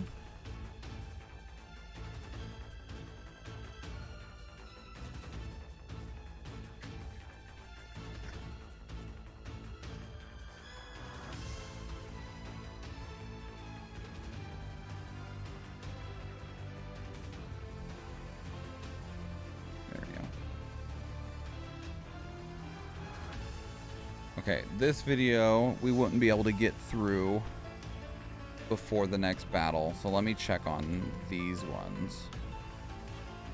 There is more of these, but I believe they're shorter.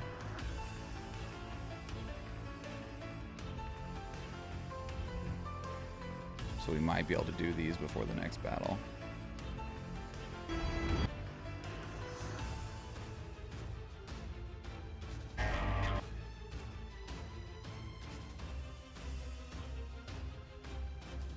Fucking IGN with your accolades shit. Let me just make sure there's not a new trailer for this one. There's not. Okay, that's fine. Yeah, we'll do this one. I'll be right back. I need to change shirts. Think we can win if you want to early? I'll be okay. Thank you, though.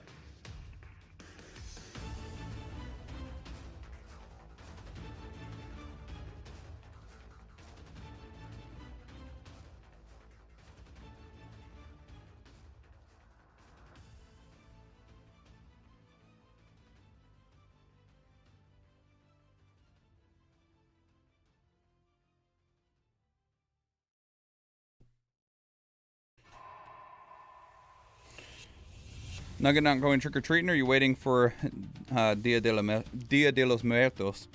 Or just later? I forgot how far you are from the West Coast. I guess 2-ish hours too early. It's only 2:20 p.m. here. So, that said, we did go to a trick-or-treat event on Saturday. Over the weekend. All right. On to the next one. Put in your YouTube swans, your high swans, your heart swans, whatever emote fits your fancy, and we'll get started. Oh, that just popped a whole bunch of things. Whew. Whew. Okay. Okay. All right. Wow. The number of things that popped just now. Holy Lord. Okay, I'm all right. Greetings and salutations. My name is MichaelSchwahn, and welcome to the channel. We have some more reaction content for you, and today we are checking out King's Hunt, which notably comes out on November 3rd, so very, very soon. And I only found this game because I was like, what comes out soon? Let me make videos. Let me try and be relevant. Blah, blah, blah, blah, blah. And it was like, yeah, King's Hunt comes out of early access on November 3rd. And I was like, what the fuck is King's Hunt? King's Hunt is a third-person MOBA. And from the screenshots that I saw, which like part of you might think of like, oh, kind of like For Honor. No, kind of like if you tried to combine like God of War and League of Legends is kind of the way that initially I was like looking at this, I don't know if that's actually accurate, but in terms of like what the screenshots I saw when I was trying to get the materials together for this video and the initial descriptions of it, I'm like, okay, maybe. I don't know how this game has been performing in early access, but maybe. So I'm going to let the game speak for itself, though, and we'll just go ahead and jump into it. We got a few trailers to watch. This is the official reveal trailer from 2 years ago. So we'll start here. They came from the void, uninvited, spreading eternal darkness to our world. Those are the minions.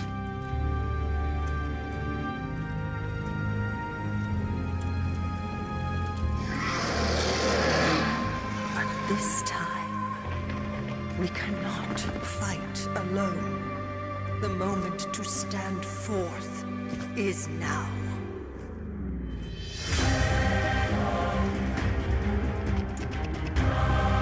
They had to slow it down because the frame rate wasn't able to keep up. I'm joking.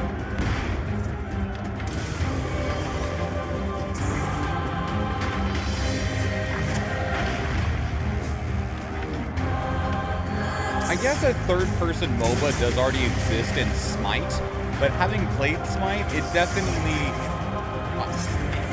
It is third-person, but it doesn't play the way that I would have expected it to. Lured by the promise of power, but promises are made to be broken, and heroes are born to fall.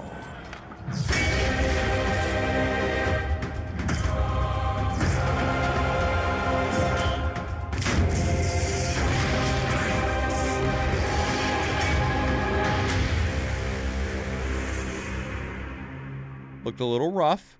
Now, mind you, that was 2 years ago. Might look better now. We're going to jump forward a year. I don't know why the dates for these videos. YouTube, can I have the date that these shits were uploaded? Thanks. June 8th. So we're going to June 8th of last year for the official open beta trailer. Give them an extra year. And then we got a year from this one. Hold the line. Old warriors are always prepared. This is going to be fun.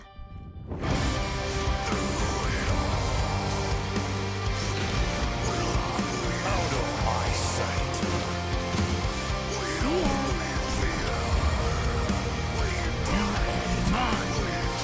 What is this music? It's very hardcore.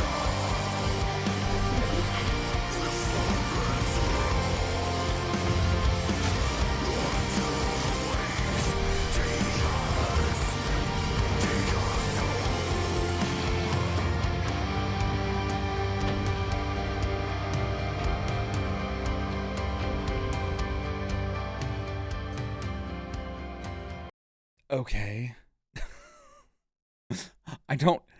So I don't actually know if this is an actual trailer for this game or not, because this only has 119 views and it's from a channel that I've never heard of. But it says it's a Gamescom trailer, and I couldn't find any indication that the game was actually shown off at Gamescom. But it does like have like what feels like legitimate stuff at the end of it, so we'll put it in here all the same.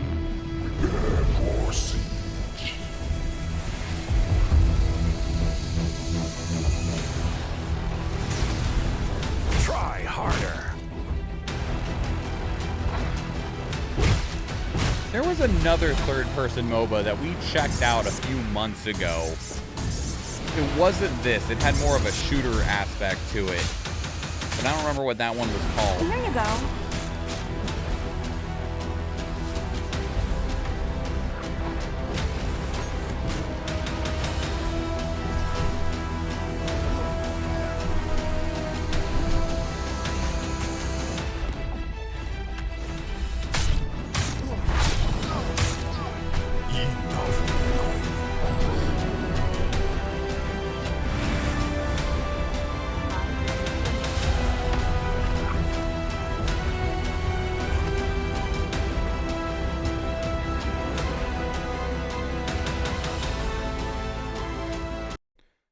5 characters is what they've shown off so far. And this is the official release date trailer. And this just came out September of this year, so a little over a month ago. This November, Scarlet joins the hunt. Noxus, Calico, Andorra, Isaac, Morton, and Chaos. We're here to kill Chaos.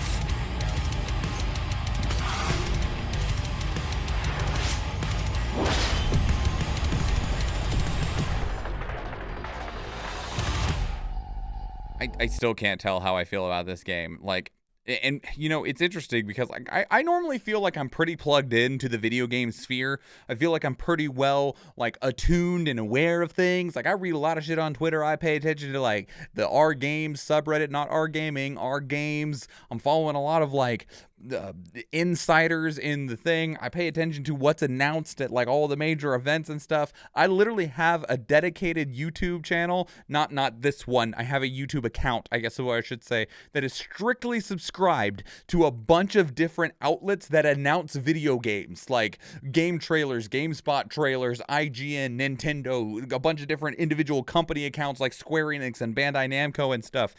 And I have missed this game entirely until looking for it now.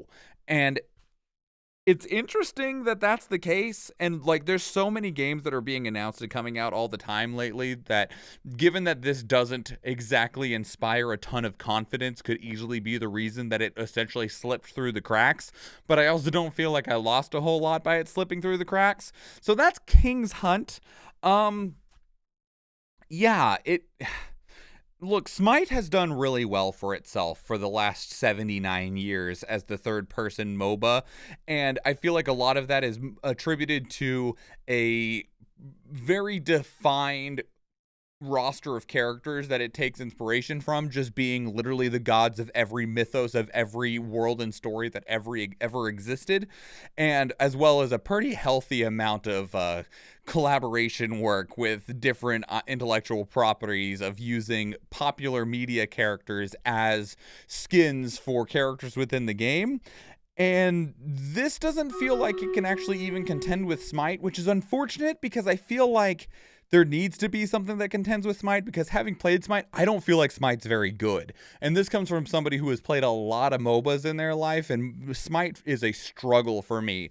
And not in that I struggle to like excel at it, just I struggle to enjoy it because it's so rough in my experience and opinion.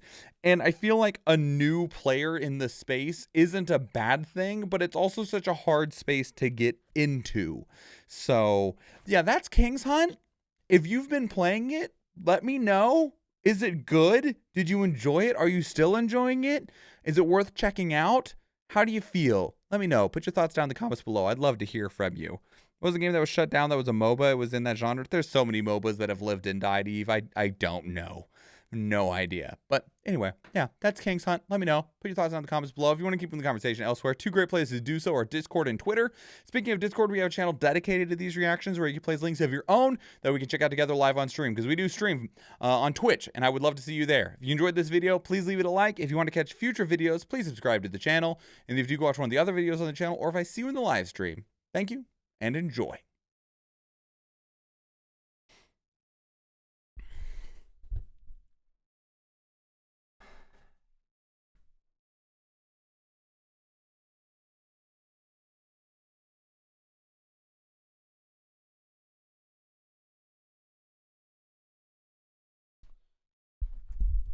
Okay, well, yep, that's a thing that exists, I guess. I guess. Oh, Lord. Oh, my Lord. Why didn't that play sounds, Scott Scabbards? I don't even have my alerts muted. That should have played sounds. What if I do it again? There it is.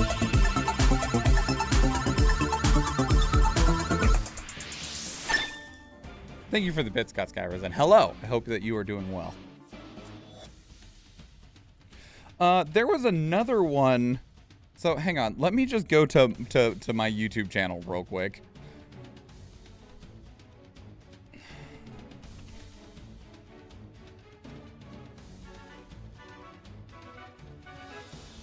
Because there was a couple others.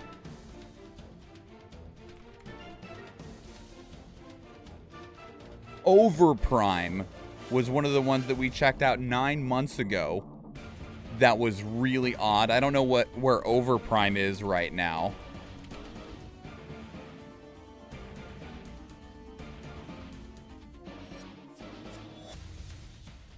It is now called Paragon the Overprime. Oh, it's not even out yet. I need to head out momentarily. I'll be back in a few hours. We'll be gone by then, El Canadiano, but thank you so much for hanging out, chatting, placing units. I appreciate it a lot. Most kills go to El Canadiano, tied with Scott Scabbers, followed by Tip of the Hat Dinosaur. Most assists going to AP10, followed by Shaggoth and Bizarro Shoshipi. Barbarians going to El Canadiano.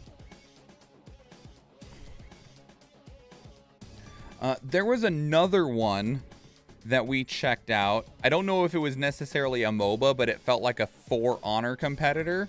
Let me see what that one was called. I do know that that one has been shut down now. I completed that quest, didn't I? The win 3 campaign battles? Oh, here it is.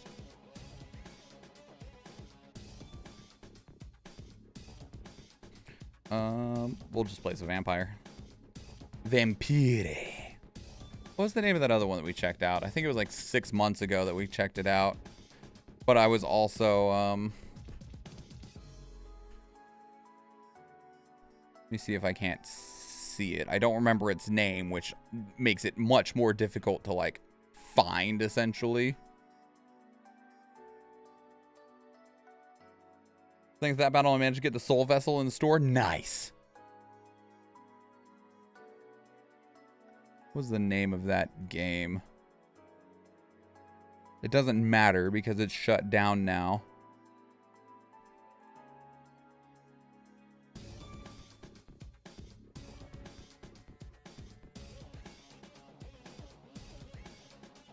Athena, you ended up playing I Saw Black Clouds at some point, right? Or is it a different FMV style game that you played?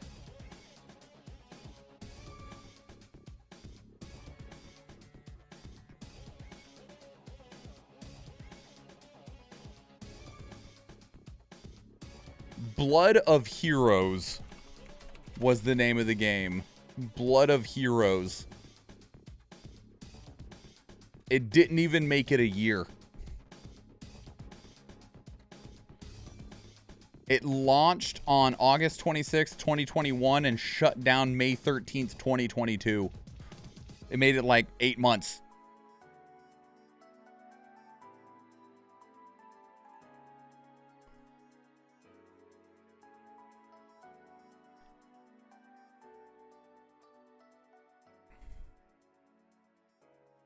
I'm work lurking. That's perfectly fine, Athena. It's no big deal.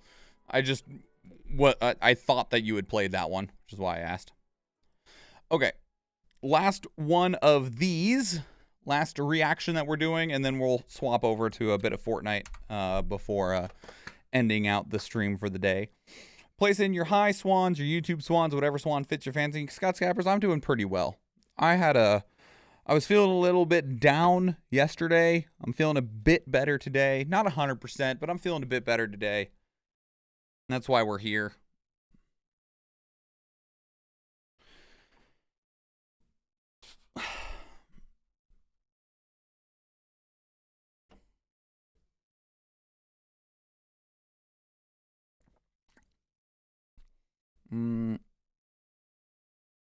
There we go.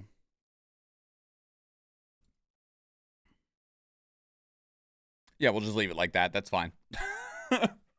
I'm going to leave it at coming 2099.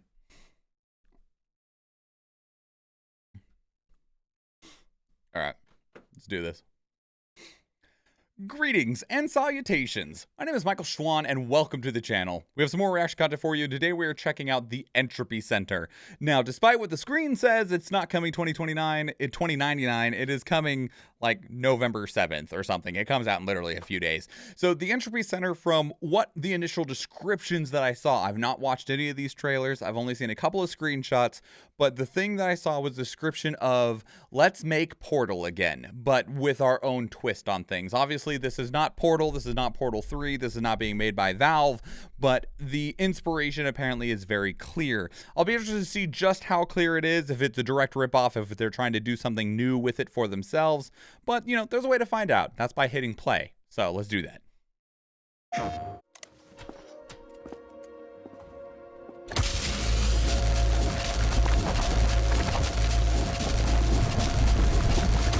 That's sorted. Anything else? Warning. The current temperature of Earth is approaching 100 million degrees Celsius. Oh, good. Oh, great. Puzzles are the most efficient way of generating entropy energy. As an Entropy Center employee, the continued existence of this station and Earth depends on your energy generation.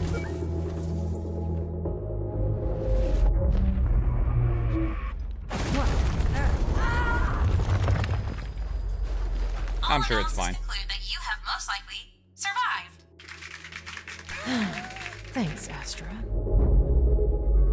Good work. Okay, so solve puzzle, brain hurts, generate energy, then rewind Earth. Exactly.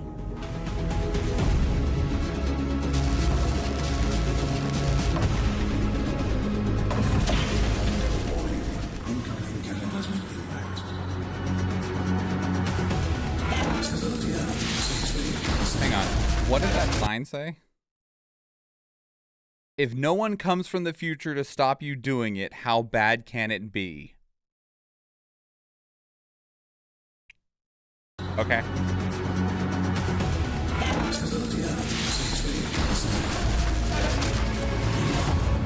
Damn it. I just fixed that wall.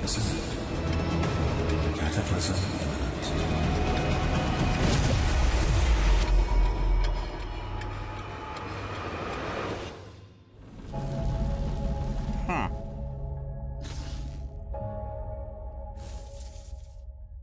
Interesting. Okay. I definitely see where they get the Portal inspiration from. It's definitely different from Portal. I mean, Portal, you did have like the tractor beam style mechanic to where you could grab and move stuff, but this definitely, at least at this point, we've not seen anything that is Portal-ish. Ish. I would like to battle the fax machine, please. You son of a bitch! Hello? Hi. Is anyone there? We're watching you. What is this? Entropy test in progress. Please stand well clear of testing area. Oh, Wario.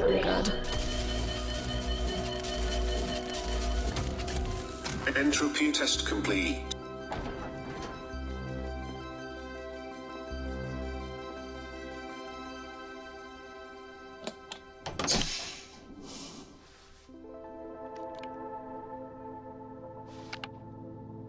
Huh. What is this? Hello! Very nice to meet you. Why did you jump out at me like that? My name is Astra. I am a puzzle exercise assistant, or P for short. Wait, a what? You are now in possession of a handheld entropy device, capable of rewinding objects into the past. Give it a try. Well done! You did great. Deploying emotional support. Okay.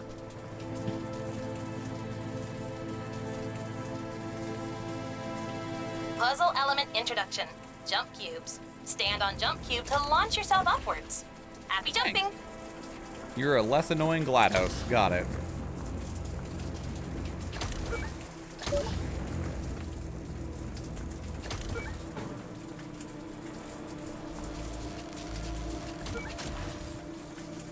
Note, jumping onto a jump cube from a higher area will spring you further.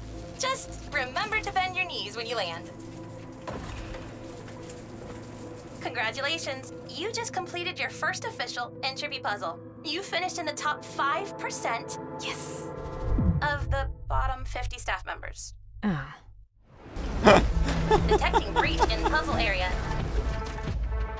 We have been directed off course slightly.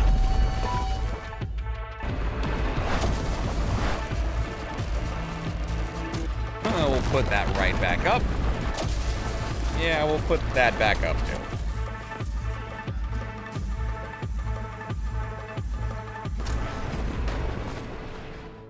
Leave puzzle area to find quicker route to the power reactor. It looks like people used to have fun here. This would actually be quite nice if it wasn't for, you know, the end of the world. New puzzle element introduction. Place entropy cube in river for it to travel downstream. Note, do not place self in river unless intention is to drown. Okay, I wasn't planning on it, but thanks.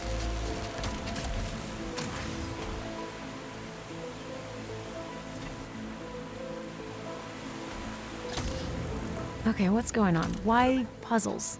To generate entropy energy, of course, which can be used to rewind Earth and protect it from potential cataclysmic events.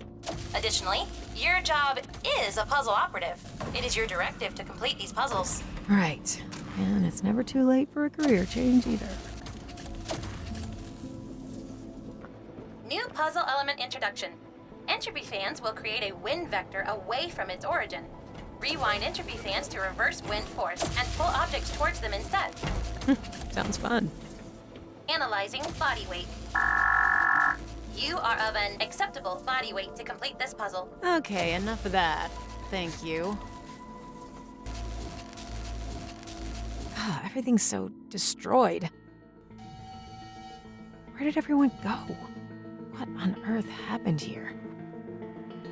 Behold, the Entropy Museum. This place has a museum? Yes, here staff members can reflect upon the deep history of the center and its successful rewinds of the Earth. The Entropy Center is monumental in preventing many localized natural disasters by rewinding Earth. The Entropy Center has stopped over 10,000 comets from striking Earth. Wow. What's this one? Cataclysmic Event Origin. Cataclysm has been evicted. 9999. Did they ever fix this? Maybe they couldn't.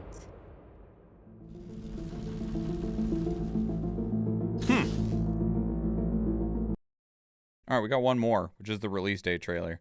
This is cool. Like, I definitely see the Portal inspiration, but they definitely, like we were talking about, they definitely went their own direction. Astra, with it. what's the situation? Current situation assessment. We are on the moon. And the Earth?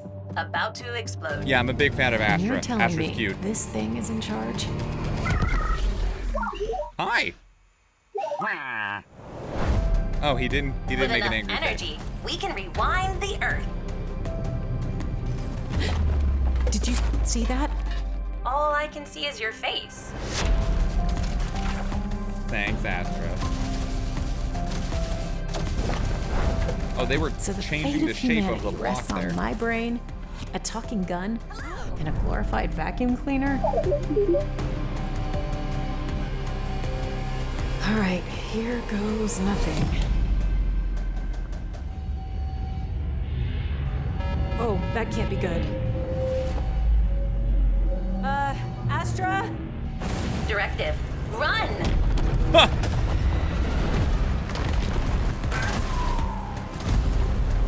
You are surrounded. Yeah, I can see that. Detecting multiple entropy bots in the vicinity. I like the emotions on the little bot's This face. is going to work. Trust me.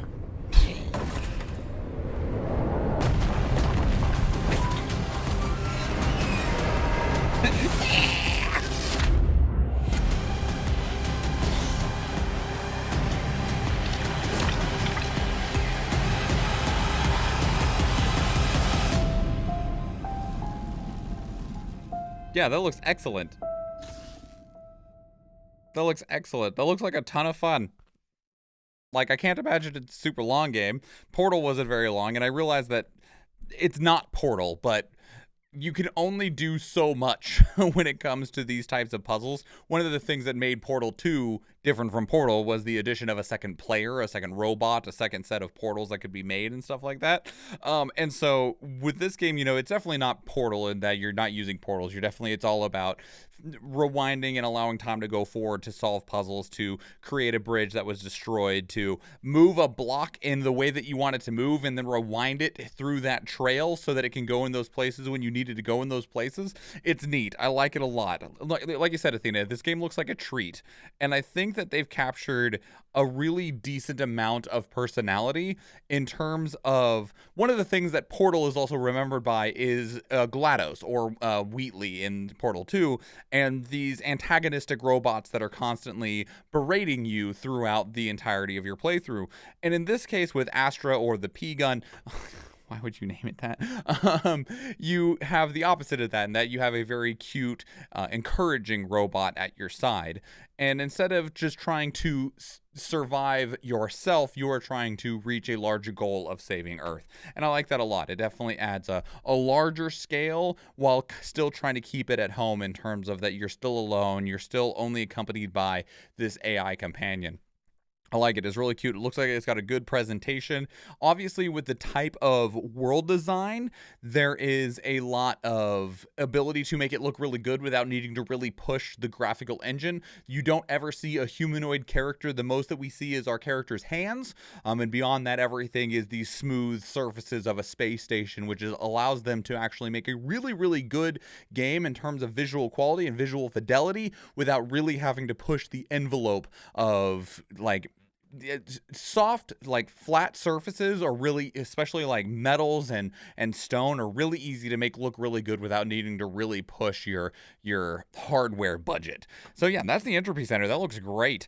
November 3rd, it's going to be out in just a few days. So get on it. Check it out. That looks awesome. It's definitely going to be going on my wish list. Is it only on PlayStation 4 and 5, or is it also going to be on the... No, why? Entropy Center. Okay, it is on Steam. Oh, it's going to be on everything except for Nintendo Switch. PlayStation 4, PlayStation 5, Xbox One, Xbox Series X and S, and Microsoft Windows. And does it have a price tag yet? It does not have a price tag yet, unfortunately. But that looks really good. I'll definitely throw that on my wish list. And if I don't pick it up immediately, then it'll at least be something that I'll get a little notification for whenever they put it on some sort of sale, for like a Steam winter sale or something like that. I'll be like, oh yeah, I should get that and play that. So that's the Entropy Center. Let me know what your thoughts are. Please put your thoughts down in the comments below. It did look like there was a demo available on the Steam page. So if you've played the demo, let me know what your thoughts were on it. Is it as charming as it looks? Let me know. If you want to keep up with the conversation elsewhere, two great places to do so are Discord and Twitter. Speaking of Discord, we have a channel dedicated to these reactions where you can place links of your own that we can watch together live on stream, because we do stream on Twitch, and I would love to see you there. If you enjoyed this video, please leave it a like. If you want to catch future videos, please subscribe to the channel. And if you do watch one of the other videos on the channel, or if I see you in the live stream, thank you and enjoy.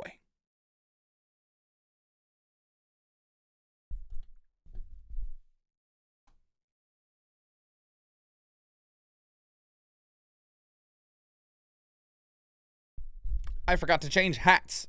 Damn it. Just re-record the whole thing. No.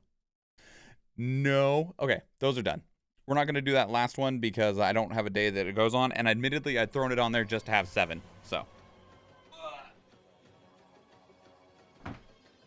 But since I didn't stream yesterday, a YouTube video didn't go up today, so I don't need 7, I only need 6.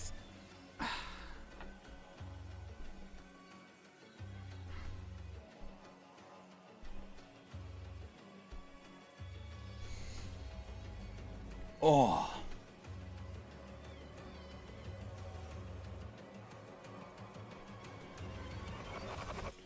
Okay. Hello there. We have returned to the land of the sitting. Give me just a couple moments here. I need to take a look at a couple of things.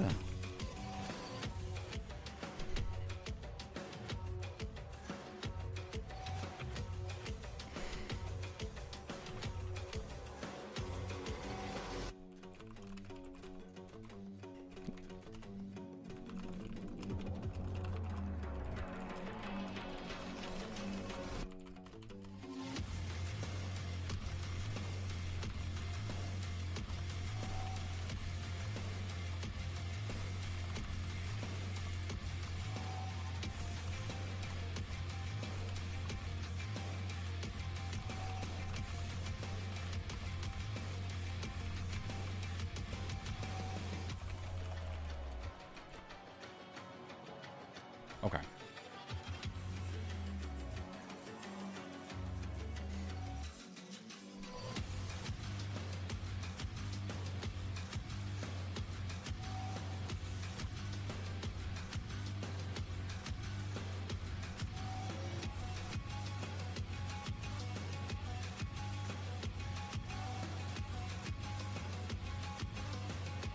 Jump in here.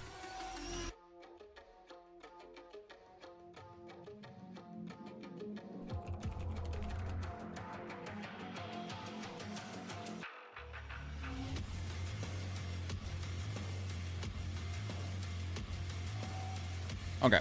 I have been playing the new Call of Duty recently, but I don't believe that I would be able to effectively stream Call of Duty.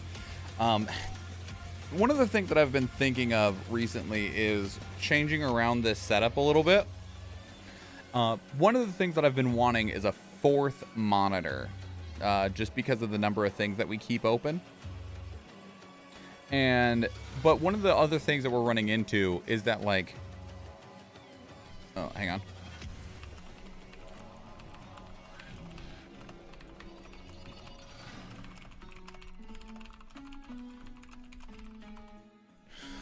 One of the other issues that we've been running into recently is that the main monitor that we have for our setup here is that it's a 4K monitor, and I grabbed a 4K monitor, one, because this one was on a pretty significant sale. It's a 4K monitor at 60 hertz.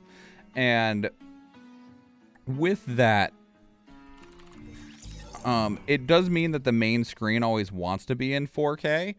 And there are some benefits to 4K, but as a monitor, a 4K monitor doesn't seem to be super necessary, because the one thing that I will say does have a very distinct difference between a 1080 screen or a 1440 screen and a 4K screen is really definitely the the text. Text is much crisper, much cleaner, much more clear on a 4K screen, but everything else, like actual video game graphics, it just does not feel like it makes enough of a difference for the amount of hardware costs that are associated with it. And so part of me was considering like changing from a 4K screen back down to like a 1440 screen or even a 1080 screen, probably 1440, to make it easier to run the stream, because certain games, like for example, like Call of Duty Modern Warfare, the newest one, Modern Warfare 2 that just came out, it looks awful on if you're not on 4K on this 4K screen. If I'm on a 1080 screen and the game is set to 1080, looks fine. And the same goes for a lot of other games, because the games will have a way to upscale themselves because a 4K screen is 4 times the amount of pixels of a 1080 screen, of your standard ultra high definition screen. And so the way that they make a 1080 screen, a 1080 resolution 4K, is they just make all of the pixels a block. There's just 4 of them. And that looks really bad a lot of the times. And trying to do 4K, if you don't have a 3090 or a 4090, is really punishing on the system. I do have a 3070 Ti, but it's still problematic. And I'm like, okay, but I also want a fourth monitor. And so I was like, I could do a pyramid setup, 1, 2, 3, and then one up above. But the problem is this 4K screen is a pretty good size. And I like the size of the screen in terms of what I'm looking at.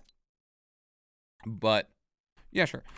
But it's problematic in different ways. And so part of me is wanting to downgrade the screen. Main screen wants to dominate everything. It does. And it's problematic. And I recognize that it's problematic in multiple ways. And so I'm like, maybe I want to downgrade the screen. I don't know what the fuck I would do with this screen. I mean, it could always be one of the extra screens. Although still having multiple screens at different resolutions has caused problems in different ways. And so I'm like, I don't know what the fuck to do with this 4K fucking monitor. But 4K gaming feels really relevant for TVs. Like a PlayStation 5 being able to put out 4K is important because the 4K TV is so much bigger. Instead of your 28 inches or 24 inches that you're looking at 55, 65, 75, 85. They go up to like, since you're here now, Gorthan, what's the biggest fucking TVs that's regularly available to consumers? Like 105 inches? 111 inches as of 3 years ago was probably about the max that you could get as a consumer-rated television. You Okay. can go higher, but if you were to go higher, you would have to go through specialized companies as opposed to being able to go to say a big box store like Costco or Walmart. Right. Like now, you couldn't walk into any given Best Buy and walk out with an 111-inch screen television. You would have to special order it through them, which is still a hurdle in and of itself. But like I said, as far as consumer purchasing of TVs, around 111 to 116, I think. Okay. Are you able to hear them better now? I turned him up. Yeah, so I'm probably like 4K gaming makes sense for TVs, and like you said, Eve PC 4K is still way too far in the future. I don't think it is if you have a 3090 or a 4090, but those are $1,500 graphics cards minimum. Still a little bit more. Gorthan specifically has been a bit quiet. Ooh. Thank you, friend. Uh-huh. You're fucking loud as shit to me now. Hang on. I don't know how to make you louder for them without it being loud as shit for me. Anyway, but I can always just project a little bit louder if necessary. Well, now you're actually like really loud. I also pulled my headset microphone closer into my face. There we go. That's a bit better. Now you're not hurting my ears. But so, but with the price of 3090s and 4090s, like admittedly I would love one, not to necessarily be able to game on my computer in 4K, but just because those cards have more VRAM. Like the 3070 cards are great, but they still only have 8 gigabytes of fucking VRAM, which is just not enough for everything we fucking do on this computer. What had you talking about big ass screens? So I have this 4K monitor right on my computer, and I like it, but the thing that I like most about this 4K monitor is reading things. On a 4K screen, on the 4K monitor from a computer, reading things looks excellent. I'm ready, by the way, whenever you are. Okay. Reading things is excellent. I love reading, like his text is so crisp and so clear on this 4K monitor. But video games, admittedly, if I play a game on my 1080p screen at 1080p and then look at a 4K game on my 4K monitor, they don't look very different to me. Like not enough. So it really comes down to just like anatomy. And when I used to sell TVs to people, I would have people, because of the area that my store serviced, we had pretty wealthy clientele. We had a pretty wide range, but we did have a lot of wealthy clientele. So I would have people asking me, well, what about an 8K TV? I'm like, yeah, I can get you an 8K TV. I don't have any here in the store, but we could, order you one in. It would be a Samsung, because at the time Samsung was the only one commercially making 8Ks. But it's all a fucking sham. 8K televisions, the human eye at 20/20 vision cannot notice a difference between a 4K television screen and an 8K television screen unless the screens are larger than 160 inches. Wow, that's a lot. They don't make TVs in that size unless you're purchasing one for like a stadium. Well, like I need a jumbotron, and I need it to be as crystal clear as possible to somebody who is on floor seats. Like, okay, well, we're gonna get you a 4-panel system of edgeless, like 0 bezel 8K screens. We'll match them all together, 160 inches each, and you'll have this huge 320-inch by 320-inch screen that's crystal clear no matter where you are. But if you're buying one for your house, it's like, yeah, I want my wall to be like, I want it to look like real life. Well, don't buy an 8K TV. Just buy the biggest OLED you can get your hands on. Well, an OLED. Your eyes will never ever be able to tell the difference. So. There's like yeah, I was the type of salesperson where I would talk you out of like a big sale. Like, you don't want that unless you have robot eyes that I'm unaware of. You don't want to purchase this. Yeah, and it's one of the things that's like really I don't know, because it's also, I understand that the companies and corporations are always looking for whatever is next so that they have something to market and something to sell to people. But it also feels like things are becoming less meaningful. I mean, technology as a whole, like especially like if we just look at cell phones have plateaued so hard in the last 5 years, really, that I mean, the newest iPhone, its biggest like selling point is the crash detection is what they're using as a selling point. Not because there's any like innovative features in the phone, just strictly just that it has crash detection. And like a lot of people were pitching like 4K was going to be the next thing, and I do think that 4K consoles is relevant because of the larger TVs.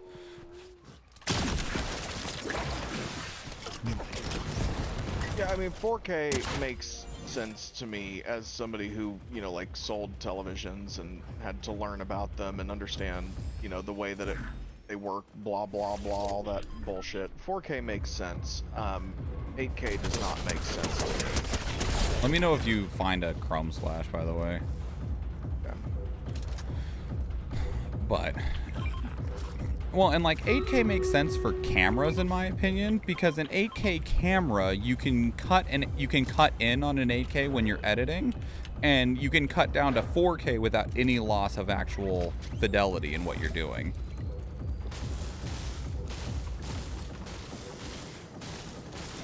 Yeah, I mean, I get the purpose for those kind of reasons. I'm gonna run the streamers battle real quick. Let me know if enemies, if you hear or see any enemies come by. Hello, Stream Raiders. There we go. But, and so like I bought this 4K screen because I had people tell me like 4K is a huge difference, but then I realized the people that I was talking to that were like saying that 4K made a huge difference, they were console gamers and they were playing on TVs, and going from 1080p on a 4K screen to 4K on a 4K screen that's even 55 inches would be a very significant difference in what you're looking at. Because like I can tell the difference between 1080p and 4K on my monitor, but that's because 1080p on my monitor looks like shit. But 1080p on a 1080p screen doesn't look like shit. Right. Well, it's because it's supposed to look the way that it looks, and the TV is formatted specifically to display that look. Most of the time with 4K content, they're having to do upscaling in some sort. I have some chrome splashes, by the way. Oh, sick. A couple shotguns up here. I'll take one of them. Here, I'm just gonna drop this chrome slash on the ground there. Works for me. I'm gonna go do my little questy quest.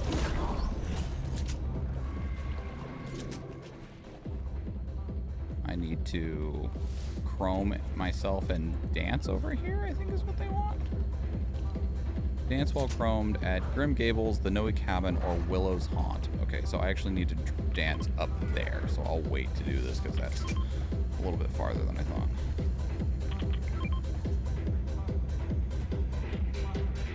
But, yeah, so, but then the question becomes like, what the fuck do I do with this 4K monitor if I did want to downgrade? I also do want to go to 4 screens because with streaming, like the number of things that I have open that aren't even just the main game screen is almost comical. Yeah. And being able to just shove some things that I don't that I want to be able to have open at a glance, but that don't. Hello? Oh, there's people here.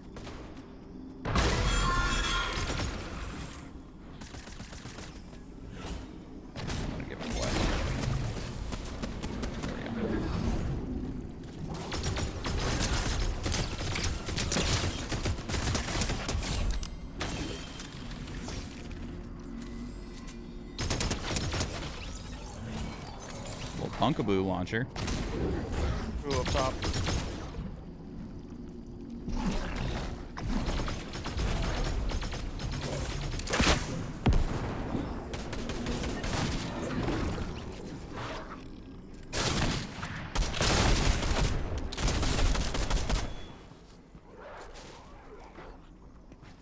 What was my wolf fighting? Just the building? Did that guy die instantly, or did he get dropped? He died instantly. Oh. This gun is much harder to hit with from this range. Oh, nice.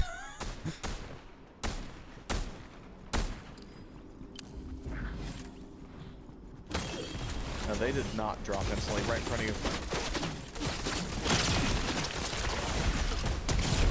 Well, that works. I'm amazed that that worked. No, no, no. I wanted that shit down there. I saw a gold SMG and a fucking purple lever action that I would love to have.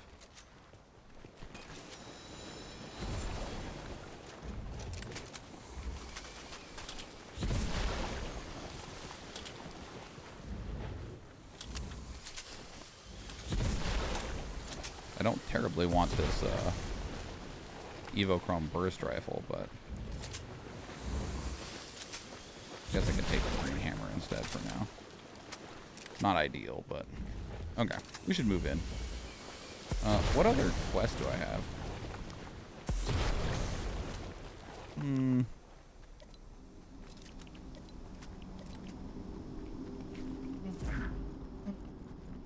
Is there a campfire that I can light here?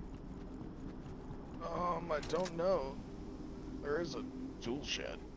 Oh, there's a basement. Yes. There's a zombie down here. The storm's coming, by the way. Okay. Saruru! Hello again, Cerulean. How are you?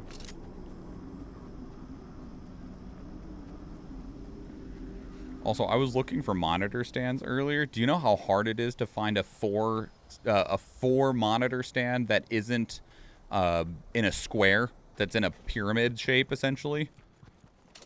Like the four stands for monitor that I find is a 2x2 instead of a 3 in a row and then one on top. Wait, say that again?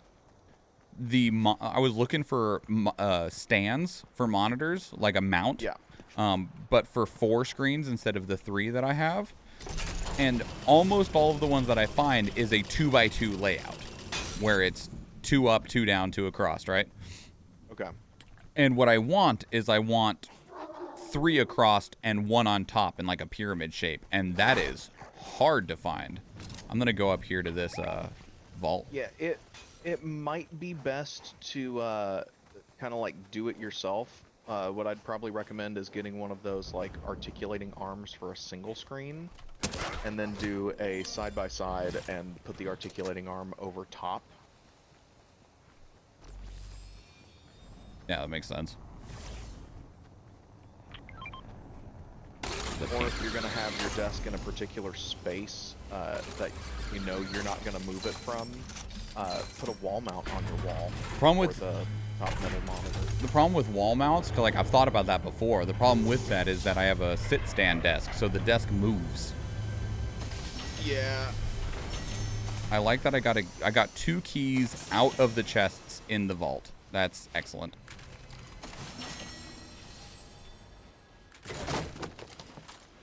If you're hungry, Cerulean, do you have the opportunity to get some food?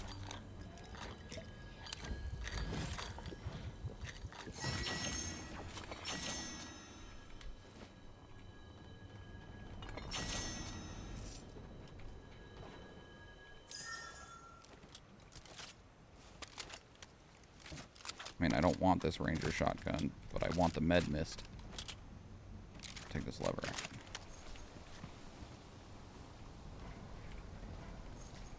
Want those bullets. Thank you. You want a balloon out of here? Sure.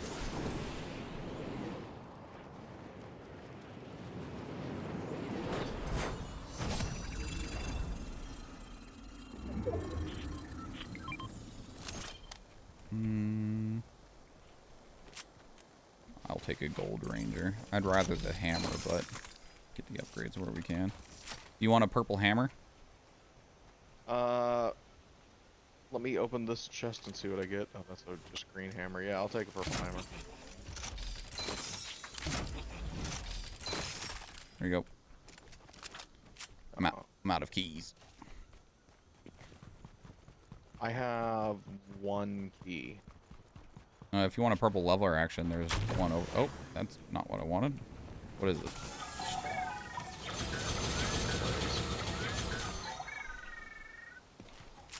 I was hoping that was a machine gun vendor. We found those like 4 people and nobody else, and there's only 22 people left.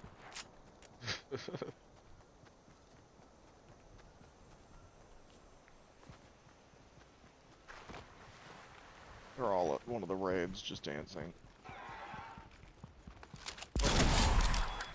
2 more dead. We're in duos, yeah? Yeah, I hope so. Yeah.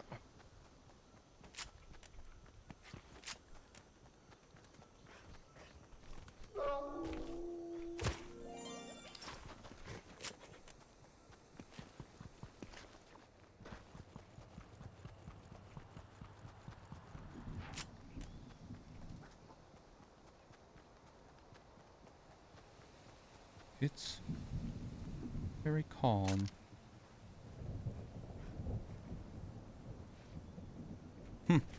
Okay. Gonna warm up some food, whatever you can find in the fridge. Do it. Is this working right now? No, it is not. Okay. That's cool. And we have so much food in our fridge right now, we literally don't know what to do with it all. Is it like wedding leftovers? Yeah, after the wedding, we took home pretty much all of the leftovers that the caterers, left behind. And then on top of that, now this is not a complaint by any means. It's just like the fridge is full, and I'm gonna have to eat nothing but this stuff to get it out of the fridge. But they also gave us all of the leftover drinks, so I took home like I don't know, probably 80 bottles of soda. Oh wow, good God. And, Chloe was like, what are we gonna do with all this soda? And I was like, I don't know, babe. If we get trick-or-treaters, offer them a Diet Coke, who gives a shit? Wave to their parents and be like, hey, you need something for the road? I got Diet Coke, I got Coke. What do you want?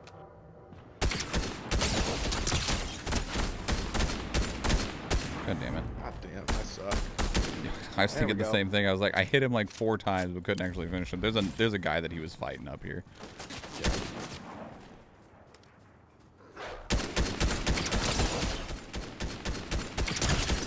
They're cracked.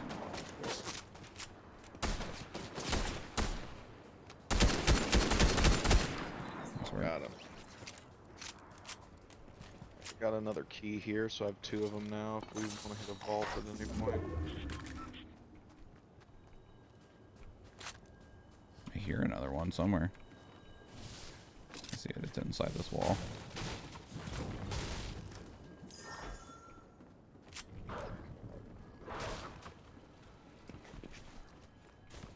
Well, we're on the edge of the circle. Oh, right in front. They're far away, though. They're running towards us, though, so... Over here? Yep. Probably gonna hit that. Yeah. Why are you going that way? I mean, whatever, I guess. Oh, you got several people up top. Well, let them fight for a second. There's only... Oh, they're shooting at me. There's only 5 people total, so... 4 people. Another one there.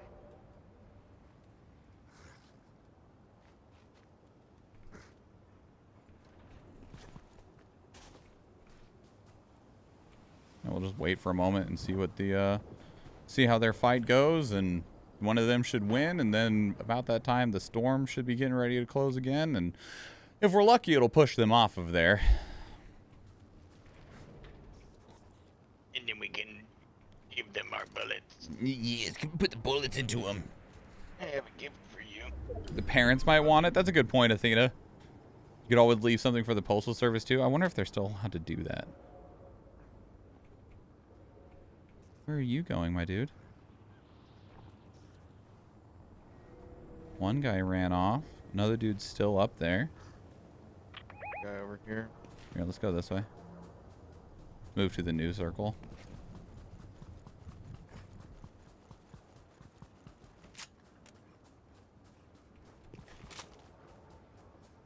And then go along the backside here.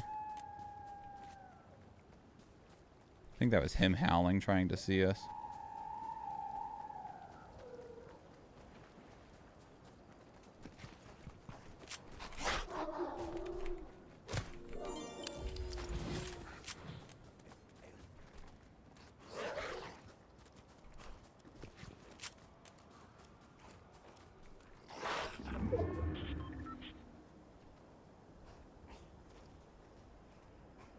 Oh, I see them over there. They're in that bush.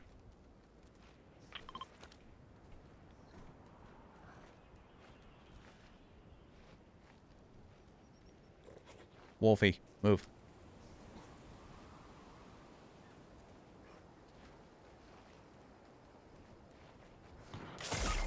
I'm down. Damn. Good shot on their part. Wonder if they push. They are pushing. Coming up on the left. Yeah, I see him. Oh, damn, you turned. You turned, so it canceled it. Yeah, that was my fault. Damn. Son of a bitch, that was totally my fault. There's still a dude left somewhere. I don't know where the other dude is, though. Oh god, we got killed by Travis Scott, of all people. Scott. Quick, Travis Scott, do a dance.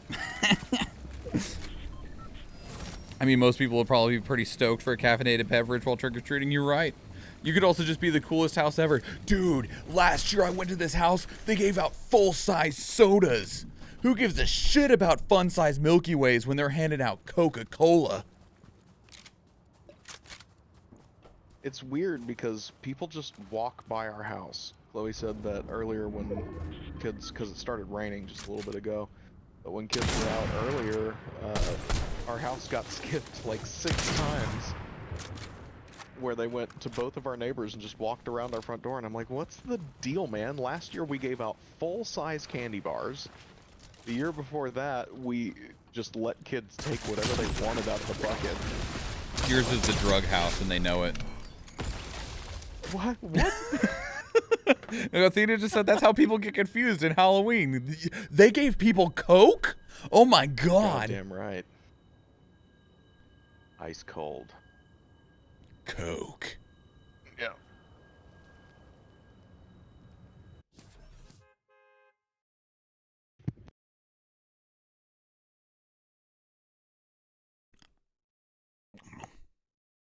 It's not like the house isn't decorated either.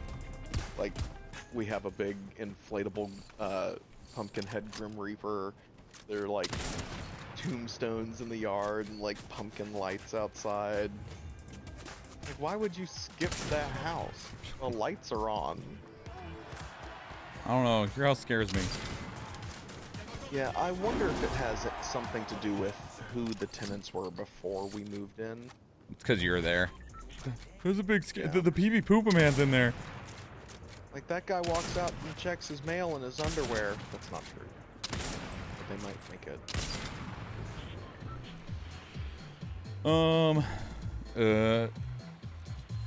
What other Fortnitemares quest can I try and get done? Talk to a character to get a prop disguise. Okay, apparently I can get a prop disguise here, so we'll go there. Oh man, there's gonna be enemies there. It's all right.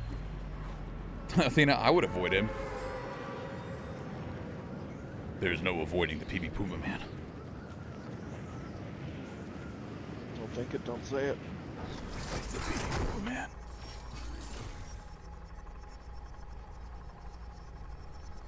He hungers for your pee-pee poo-poo. A pee-pee poo-poo man.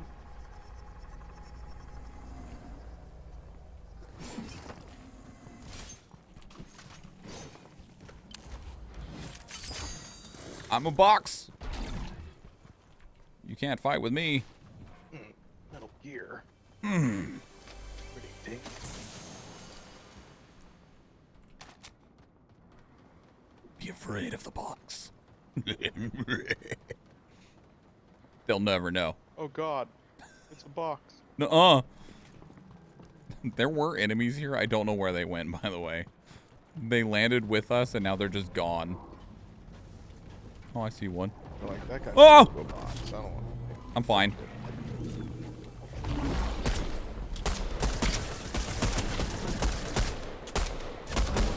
Please go through the wall. Thank you.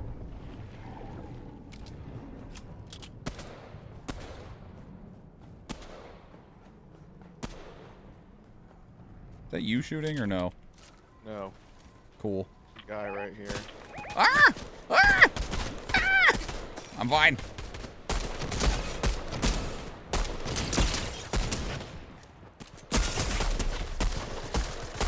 Oh, stupid tree ate all my bullets.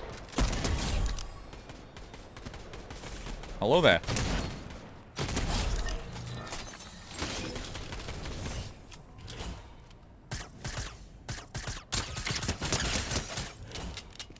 Damn it. Oh, don't do it!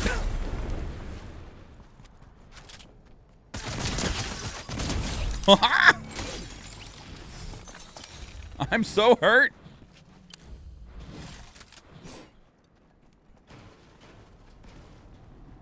Can you believe that, Gordon? I told him not to do it, and you know what he did? He did it. He did it. He did it. Unbelievable. Yeah. Oh no. Oh boy. Thank you.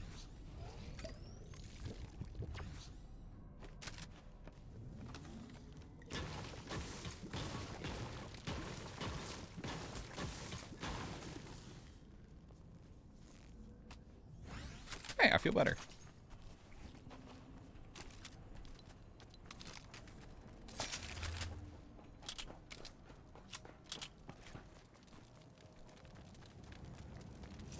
This building, it's on fire. It's my fault. Oh, it's a TV. I can't tune this. I'm not Bytes. You're not the one we're looking for. For someone, and it is not you. Well, fine. I didn't want to talk to you anyway.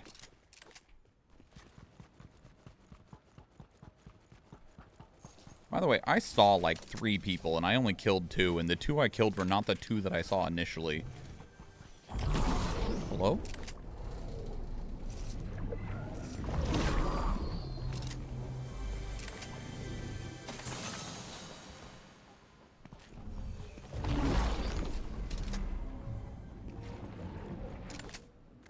They were up here. They no longer appear. Ooh, a gold pumpkaboo launcher. I guess I'll take it. Can't just leave it there unpunkabooed.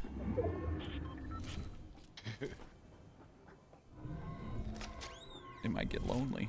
Take that blue lever action over this blue Evochrome though. Purple Evochrome. Hello? Man, where'd they go? Hey, bullets.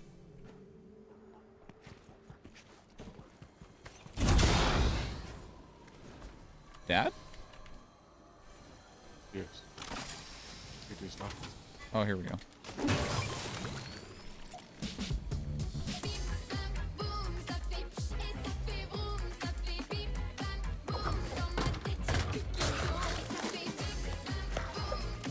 You should really find a lock for that. Just keeps breaking. You should buy better locks. What are you doing? I was trapped by your dancing. What's it look like I'm doing? What other quests could I potentially do? Old. Oh, I need to fly with the zombie chicken. I just shot that other one in the fucking face. It was like, good enough, right? No, it was not. Oh, dance with a character for 10 seconds? Okay, let me see if I can go dance with whoever's up here.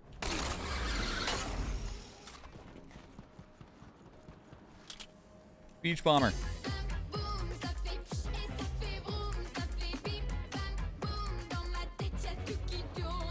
Somebody's here. That's cool.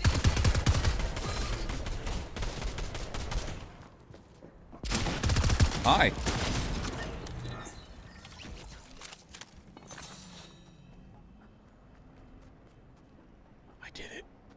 I went and I did the dance. I walked the walk. I danced the dance. Yeah, he did it. Yay. Okay. Master of disaster. Why is it not nighttime? If it was nighttime, I could get credit for this. Damn it. I need a campfire at night. There might be one over by the reality tree. Shots way over there.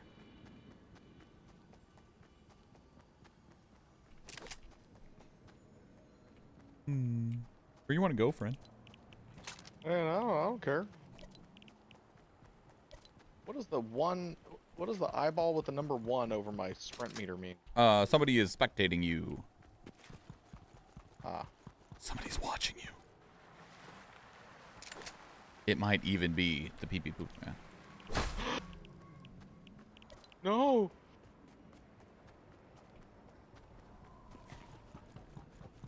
Do you think he knows? Oh, he knows. Here. Oh, here, let me just gas up this car.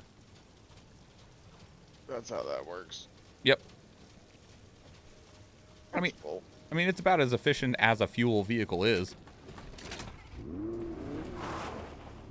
Considering I learned recently that, did you know that combustion engines in cars are only 20 to 30% efficient? In that, yeah, when the engine uses gas, only about 20% of that gas is actually converted into energy. Yeah. Yeah. It's depressing. Oh, we need to go this way. Yeah. I mean, do you know what the most mechanically efficient machine ever made is? Gravity. Oh, there's somebody up here. There's a guy right there. It's the bicycle. Get back here.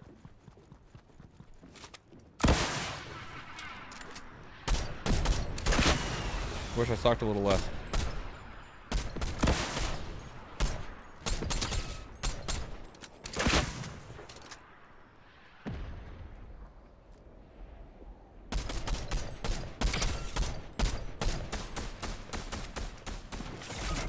Oh, I just got down behind you.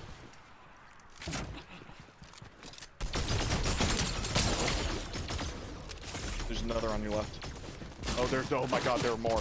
There, holy shit, what the hell is happening? Okay, you got a team that has a AI on their side. 3 of them.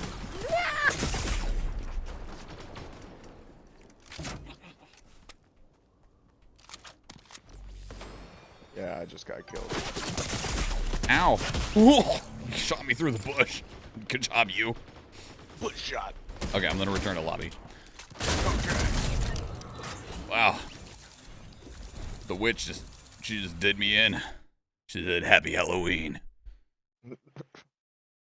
Trick or treat. I got a treat for you. I choose trick. I reached level 99. Damn. Oh, you're Bulma. Damn it. Level 99 is the wrong level.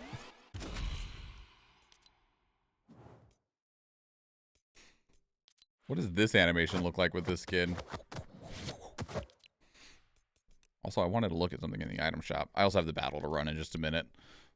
Where'd you go? Isabella, you're cool, but you're not what I was wanting to look at. Where'd you go? Not you. Man, the shop is so full right now. I am Boxy, you see? The character's name is Boxy.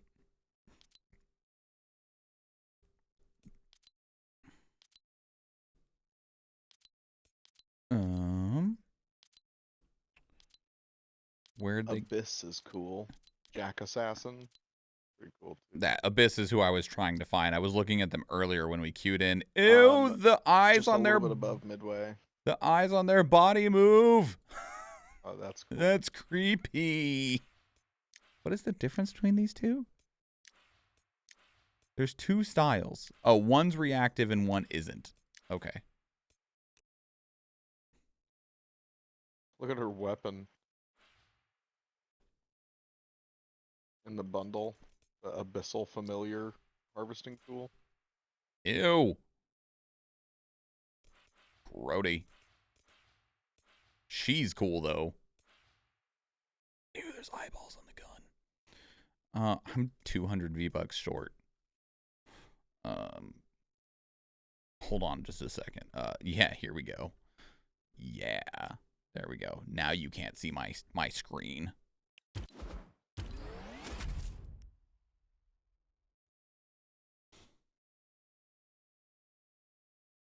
Oh, it's so quiet.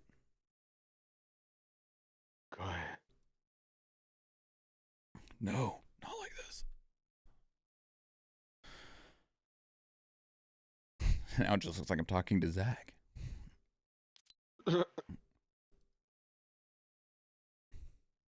Why does it say Zach? Because the last time I used this screen was when Zach redeemed a Love Me Love You.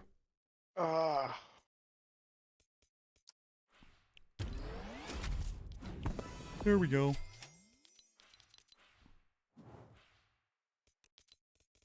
Damn, I got a bunch of channel points.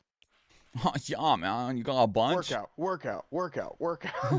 It won't let you. It'll only let you do once every. I don't remember if it's once an hour or once every 30 minutes. I don't remember what I set it to. That's good. Because people did try to kill me before, and I was like, holy shit, please don't. Stop trying to murder me. Where's your weapon at? There we go. You didn't come with a glider. What glider am I supposed to use on you, of all people? Here, you can use the spider webs, I guess. They're just demon spider webs instead of, you know, however you want to look at it. Or since you complained it no longer fit with you with every one of my breaks, that makes sense. That tracks.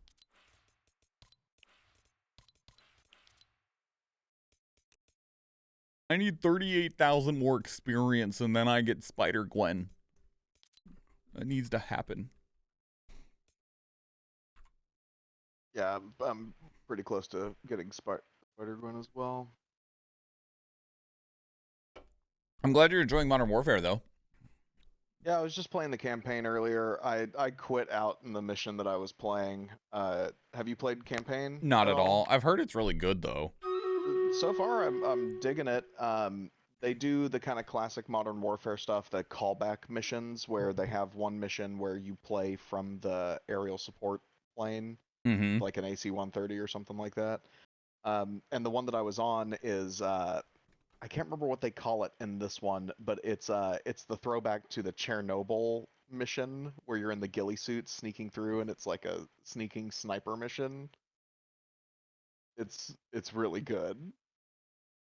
And of course, you play it with the same character as your companion on it. Captain Price goes through it with you. But yeah, it's fun. It goes from being like, you know, an in-your-face action shooter to suddenly you're like, okay, I'm in a ghillie suit, stealth mechanics do work, there's a huge squad of people coming towards me, and I could either have a full-out gunfight with them, which I could potentially win, or if I play my cards right, I can just lay here and let them walk by me. This thing does not work reliably.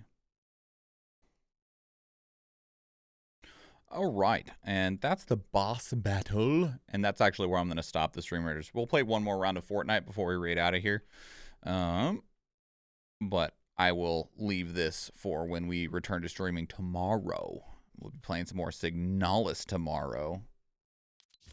That game is cool, by the way, and spoopy. Signalis? Yep.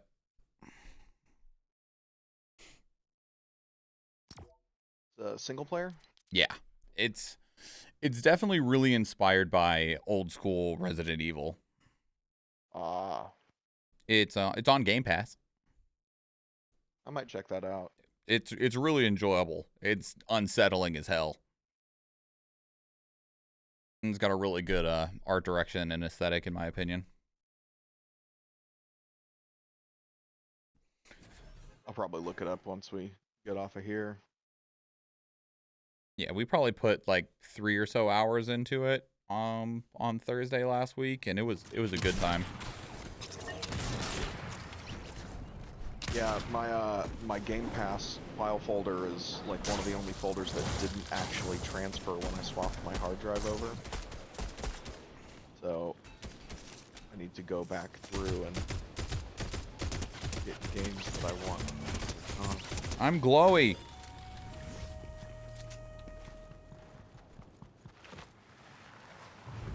Why am I glowy? I'm not complaining. I'm just curious. Rude. Gotcha. That was me.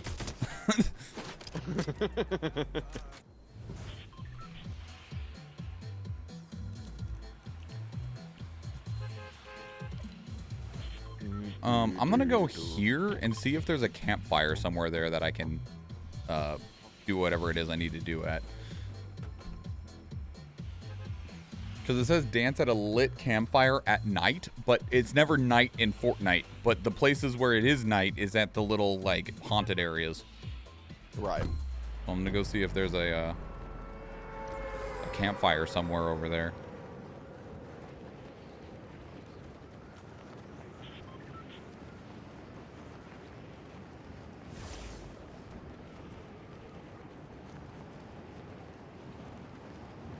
Because there's only a couple of haunted areas.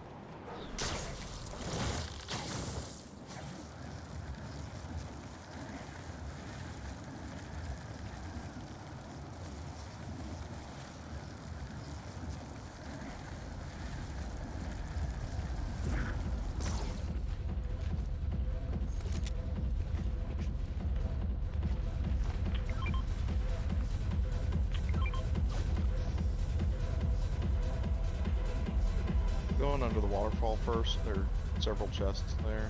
Okay. What kind of false advertising is that? There's no knights? Make sure you say there's no knights either. There's skins that look like knights. That's what you're talking about, right?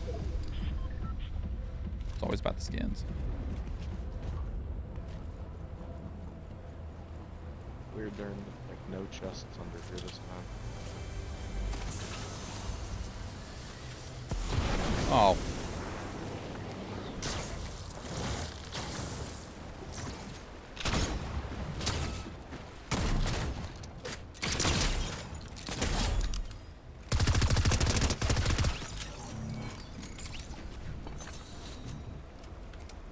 Hello there.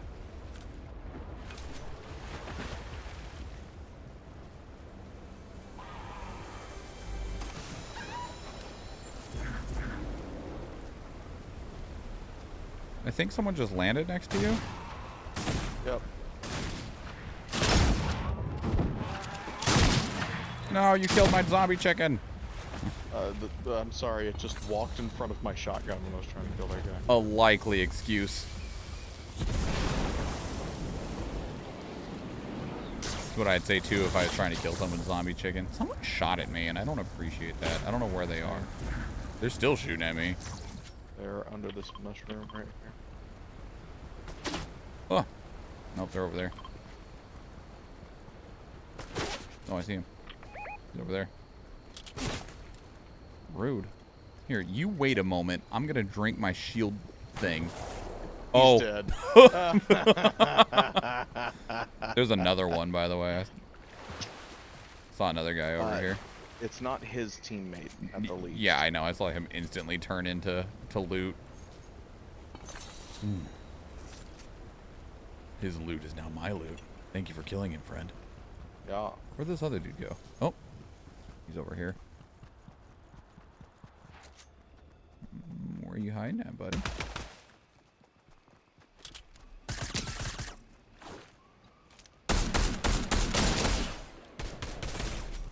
Cracked. Knocked. He's full of loot.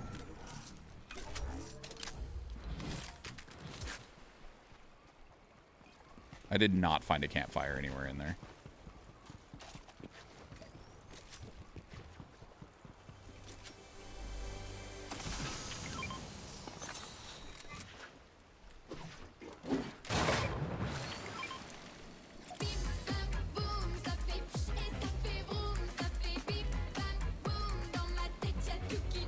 Is he full of chocolate? He's full of lead now. Don't question it too much. I guess I'll take this med kit for now. I have the open slot. Veal. If it isn't Vandishaw. Ooh, piece of candy. If it isn't 190, 195. If it isn't Halloween.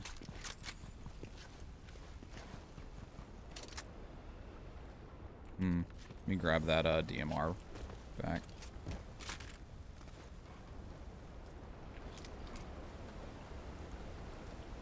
Well, I see the indicators, but I don't see the people.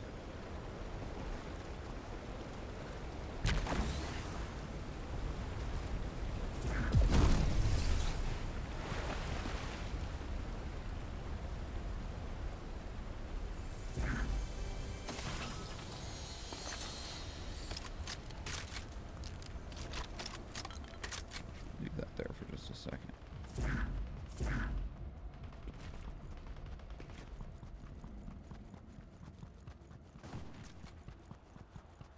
Shotgun.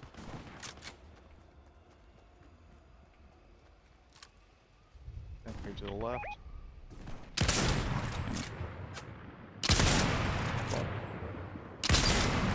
Ah, I suck.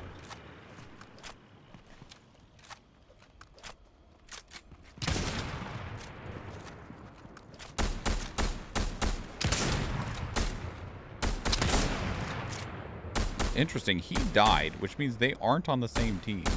No, they were fighting each other. Oh, Well- they're shooting back. While also running with one another. It's fucking weird.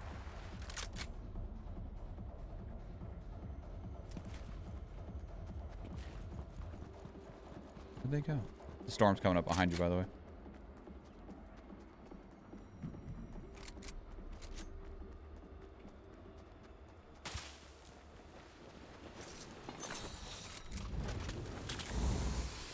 Oh, I'm gonna take this.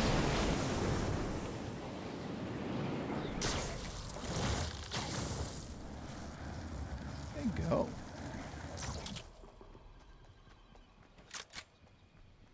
Huh.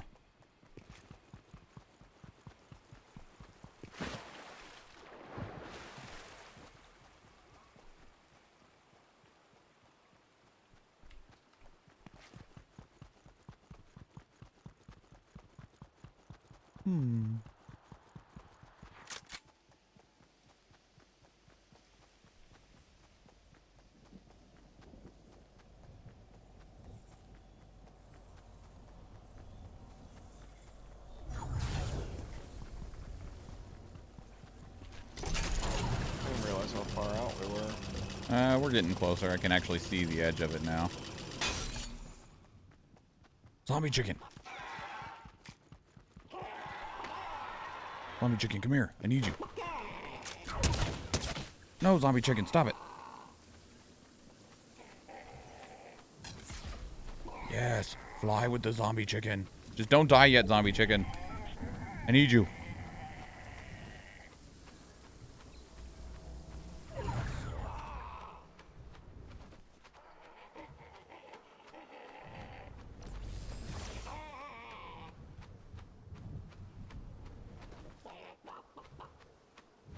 Yes. Alright, get out of here, zombie chicken. He's like, what's that? Kill Gorthan? You should eat that chicken.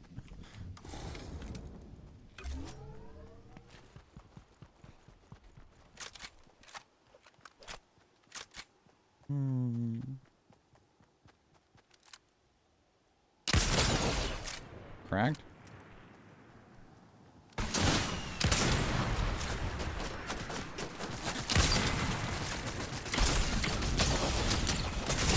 Ow, too many.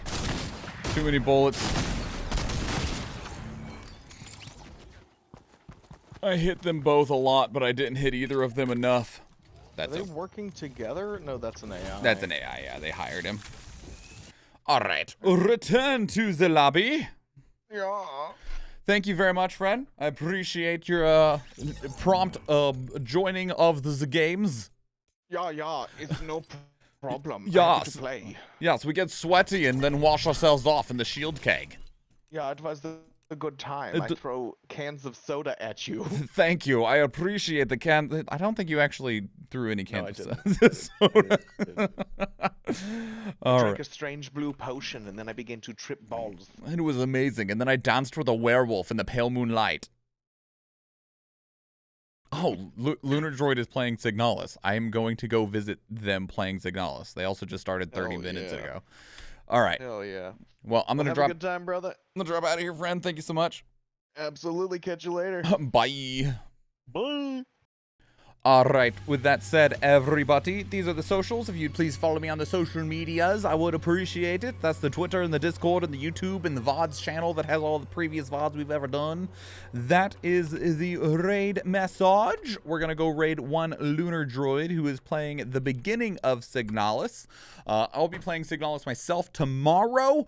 They are at the beginning of it, so I don't have to worry about any spoilers, but I could be like, hey, how you finding the game so far? Although they are not very far, so that's good for us because yeah, then we get to just see how they are feeling about the beginning of the game. Thank you so much, everybody, for being here. This makeup stream, this surprise extra stream. We will be back tomorrow with more Signalis, but for the time being, we'll go visit Lunar Droid, who's playing Signalis. I appreciate all of you very much, and I will see you next time. Bye-bye. I also have stuff that I have to go do.